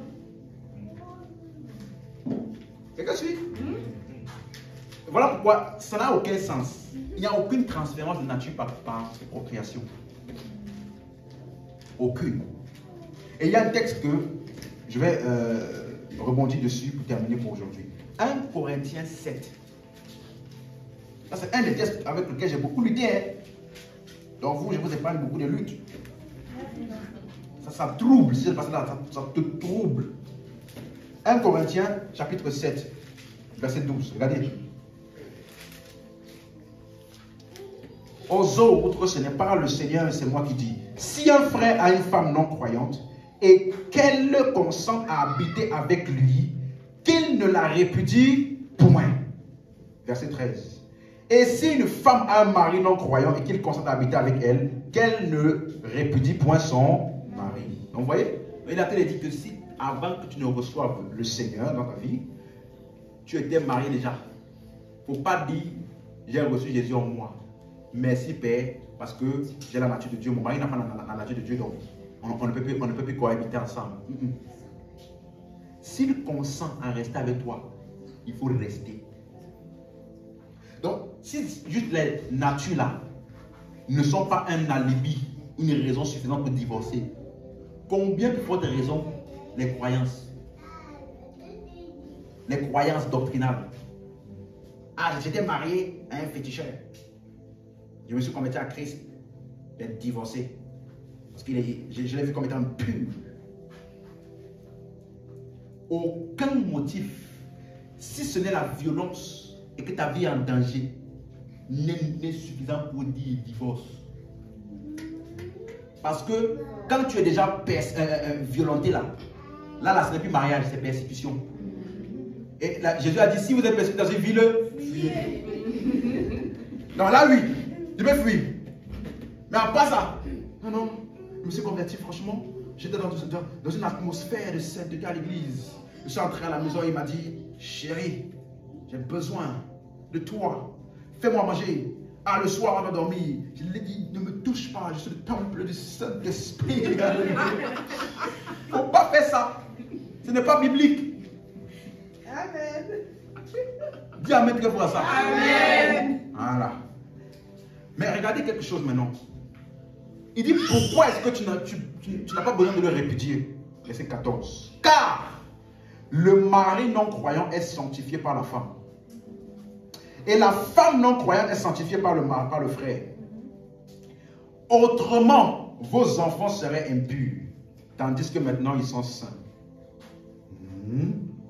Ça, c'est un des passages là. Ça m'a beaucoup troublé. Donc, mon enfant là, alléluia, il n'a pas besoin de croire en Jésus. Il est bien né. Il est déjà saint. Il n'y a aucun passage biblique qui dit que le salut, c'est la sainteté. Dis avant, j'avance. Avance. Il n'y a aucun passage biblique qui dit que sanctifier veut dire sauver.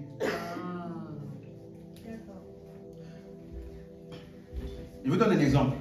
La sanctification décrit le salut. Si je prends ma voiture aujourd'hui, je dis, je l'ai parquée. Le mot parquer là décrit l'action que j'ai faite à ma voiture. Mais le parquage là, ne veut pas dire voiture. Parce que je peux parquer aussi moto. Donc ça ne veut pas dire forcément que quand tu vois le mot parquer, c'est associé forcément à une voiture. Ça peut aussi être pour une moto. Ça peut même être pour un être humain. Tu te l'enfermes dans le garage. Ça peut même être pour un bateau. Donc parquer ne veut pas dire voiture. Bien que lorsque tu rentres une voiture dans un garage, on appelle ça aussi. Donc qu'est-ce qu'il est en train d'expliquer? La première chose, quand il parle de sanctification, il ne parle pas du salut. Pourquoi? Parce qu'après avoir dit au verset 13, regardez quelque chose. Verset 14, pardon. Le mari non-croyant est sanctifié par la femme. Et la femme non-croyante est sanctifiée par le frère. Verset 15 maintenant. Si le non-croyant, il n'est pas sauvé. Son nom n'a pas changé parce qu'il a été sanctifié. Il est demeuré quand même le non-croyant. Donc, non-croyant parle du salut.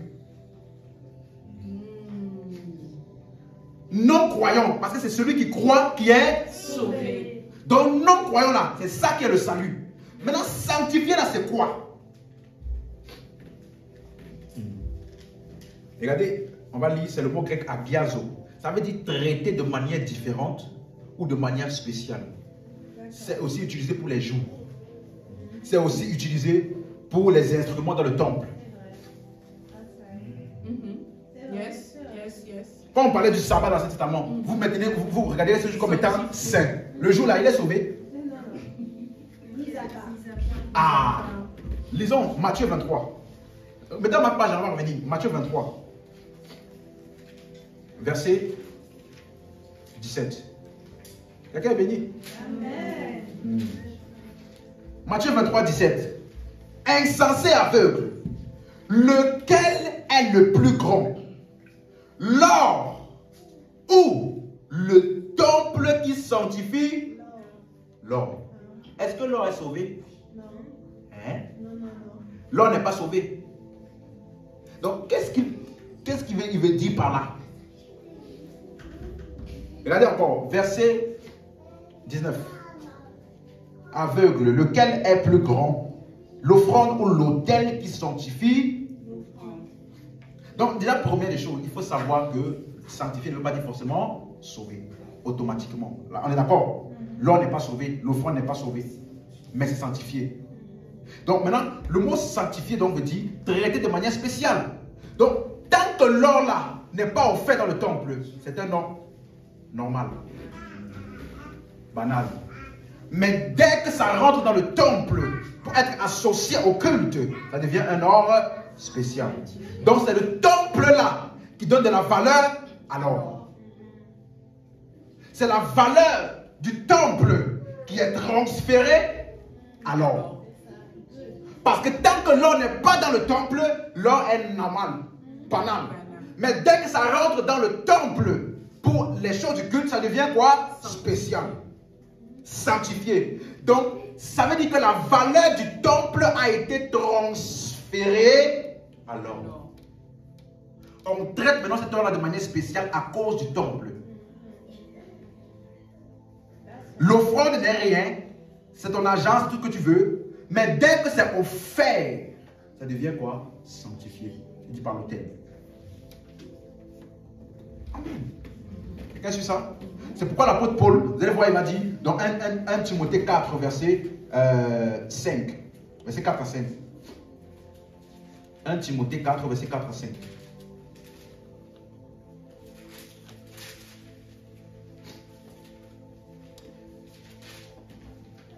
Car tout ce que Dieu a créé est bon.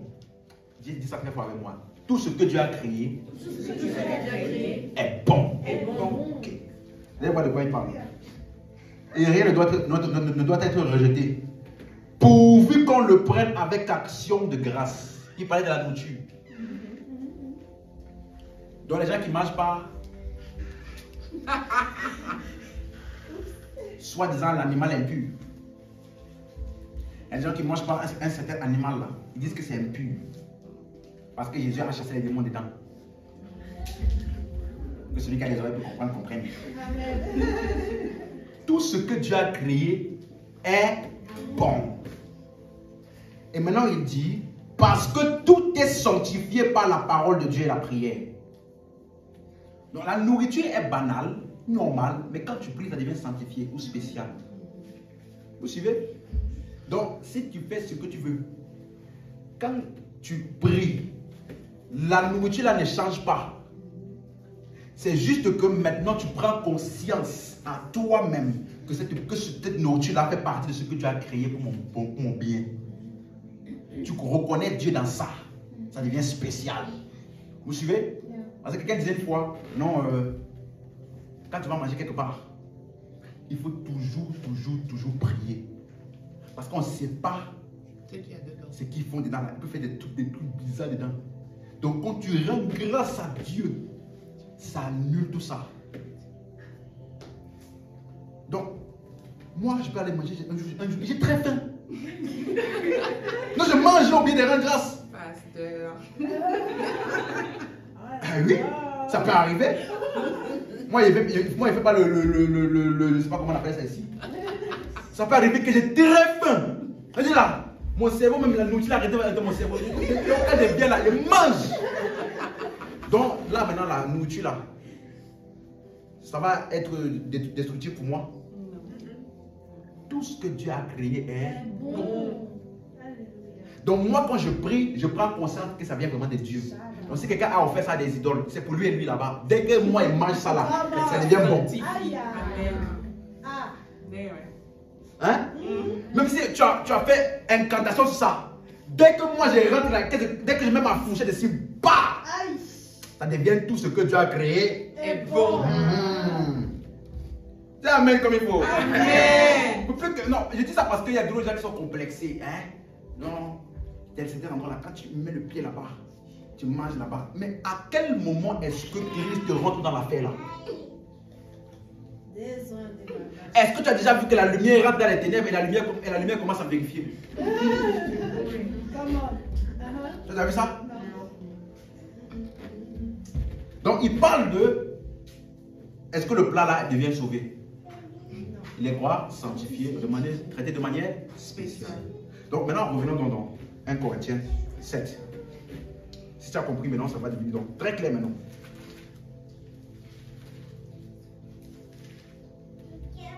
Ah non, il y a un autre mot que je dois.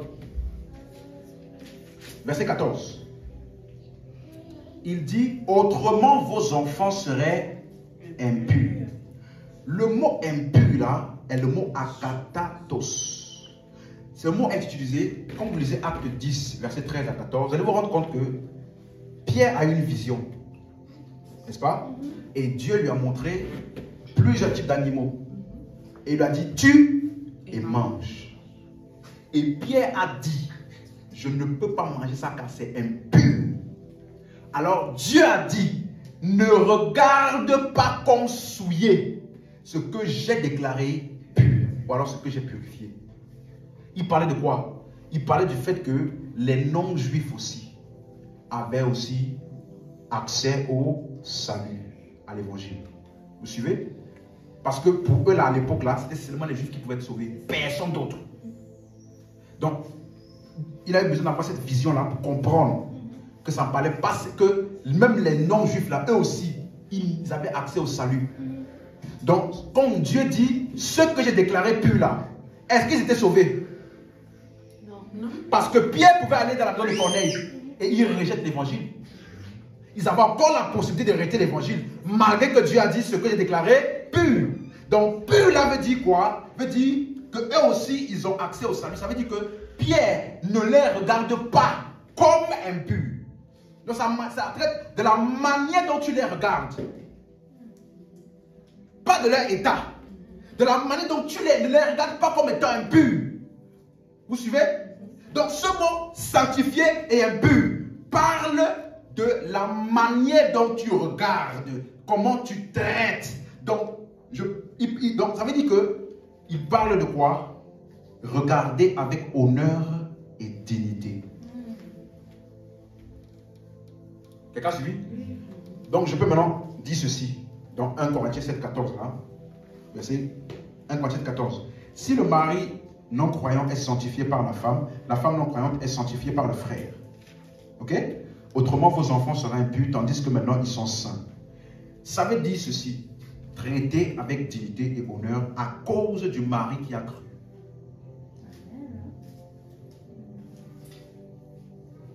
Vous suivez? Donc, le mariage ne transfère pas le salut. Mais le mariage transfère l'honneur. Quelqu'un m'a suivi? Donc, le mari ou la femme d'un frère, je le traite avec dignité. À cause de ce frère. Je ne le traite pas comme impur, païen, mondain. Non. À cause du frère qui est croyant là. Et qui sont mariés, je traite avec honneur et dignité. Et moi-même, qui suis marié à quelqu'un, parce que je suis croyant, il est sanctifié par moi, je le regarde aussi comme avec honneur et dignité. Ça veut dire que si je dois lui donner à manger, le servir, faire ma fonction de conjoint, je le fais avec honneur et dignité. Il ne faut pas dire, il n'est pas croyant, donc traiter avec honneur et dignité, de même que les enfants. Le mariage ne transfère pas le salut, mais le mariage transfère, pardon, l'honneur. Voilà pourquoi au verset 15, j'ai dit ça. On parle de si le non-croyant se sépare, qu'il se sépare, le frère ou la sœur ne sont pas liés dans ce cas. Donc ils sont toujours non-croyants et il y a toujours le frère. Deux, c'est pas la même chose. Le non-croyant reste non-croyant et le frère reste le frère. Mais on le traite avec dignité.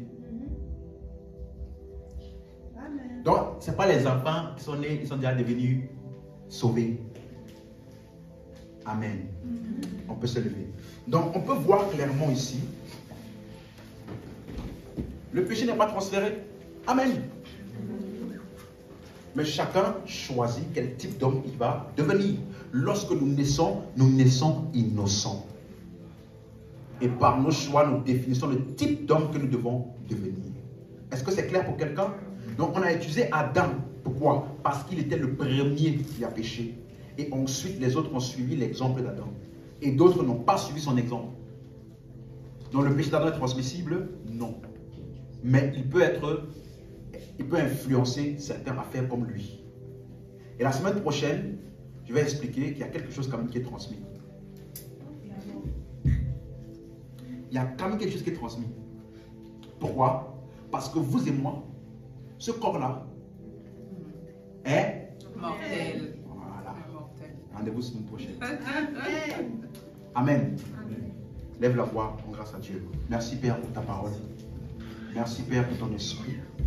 Merci Père pour la révélation des Écritures. Nous te rendons grâce encore pour ta parole qui était libérée avec entendement, clarté et direction. Et je prie pour chaque personne afin que nous puissions davantage grandir dans la compréhension de ce mystère de Christ et que cela devienne visible dans ce que nous faisons et partout où nous allions. Je prie pour chaque personne au son de ma voix que les yeux de vos cœurs soient davantage illuminés afin de pouvoir percevoir avec précision et exactitude la profondeur de Christ et que tout ce que Christ a accompli pour nous, vous puissiez en bénéficier pleinement au nom de Jésus. Dis Amen très fort. Amen. Dis Amen très fort. Amen.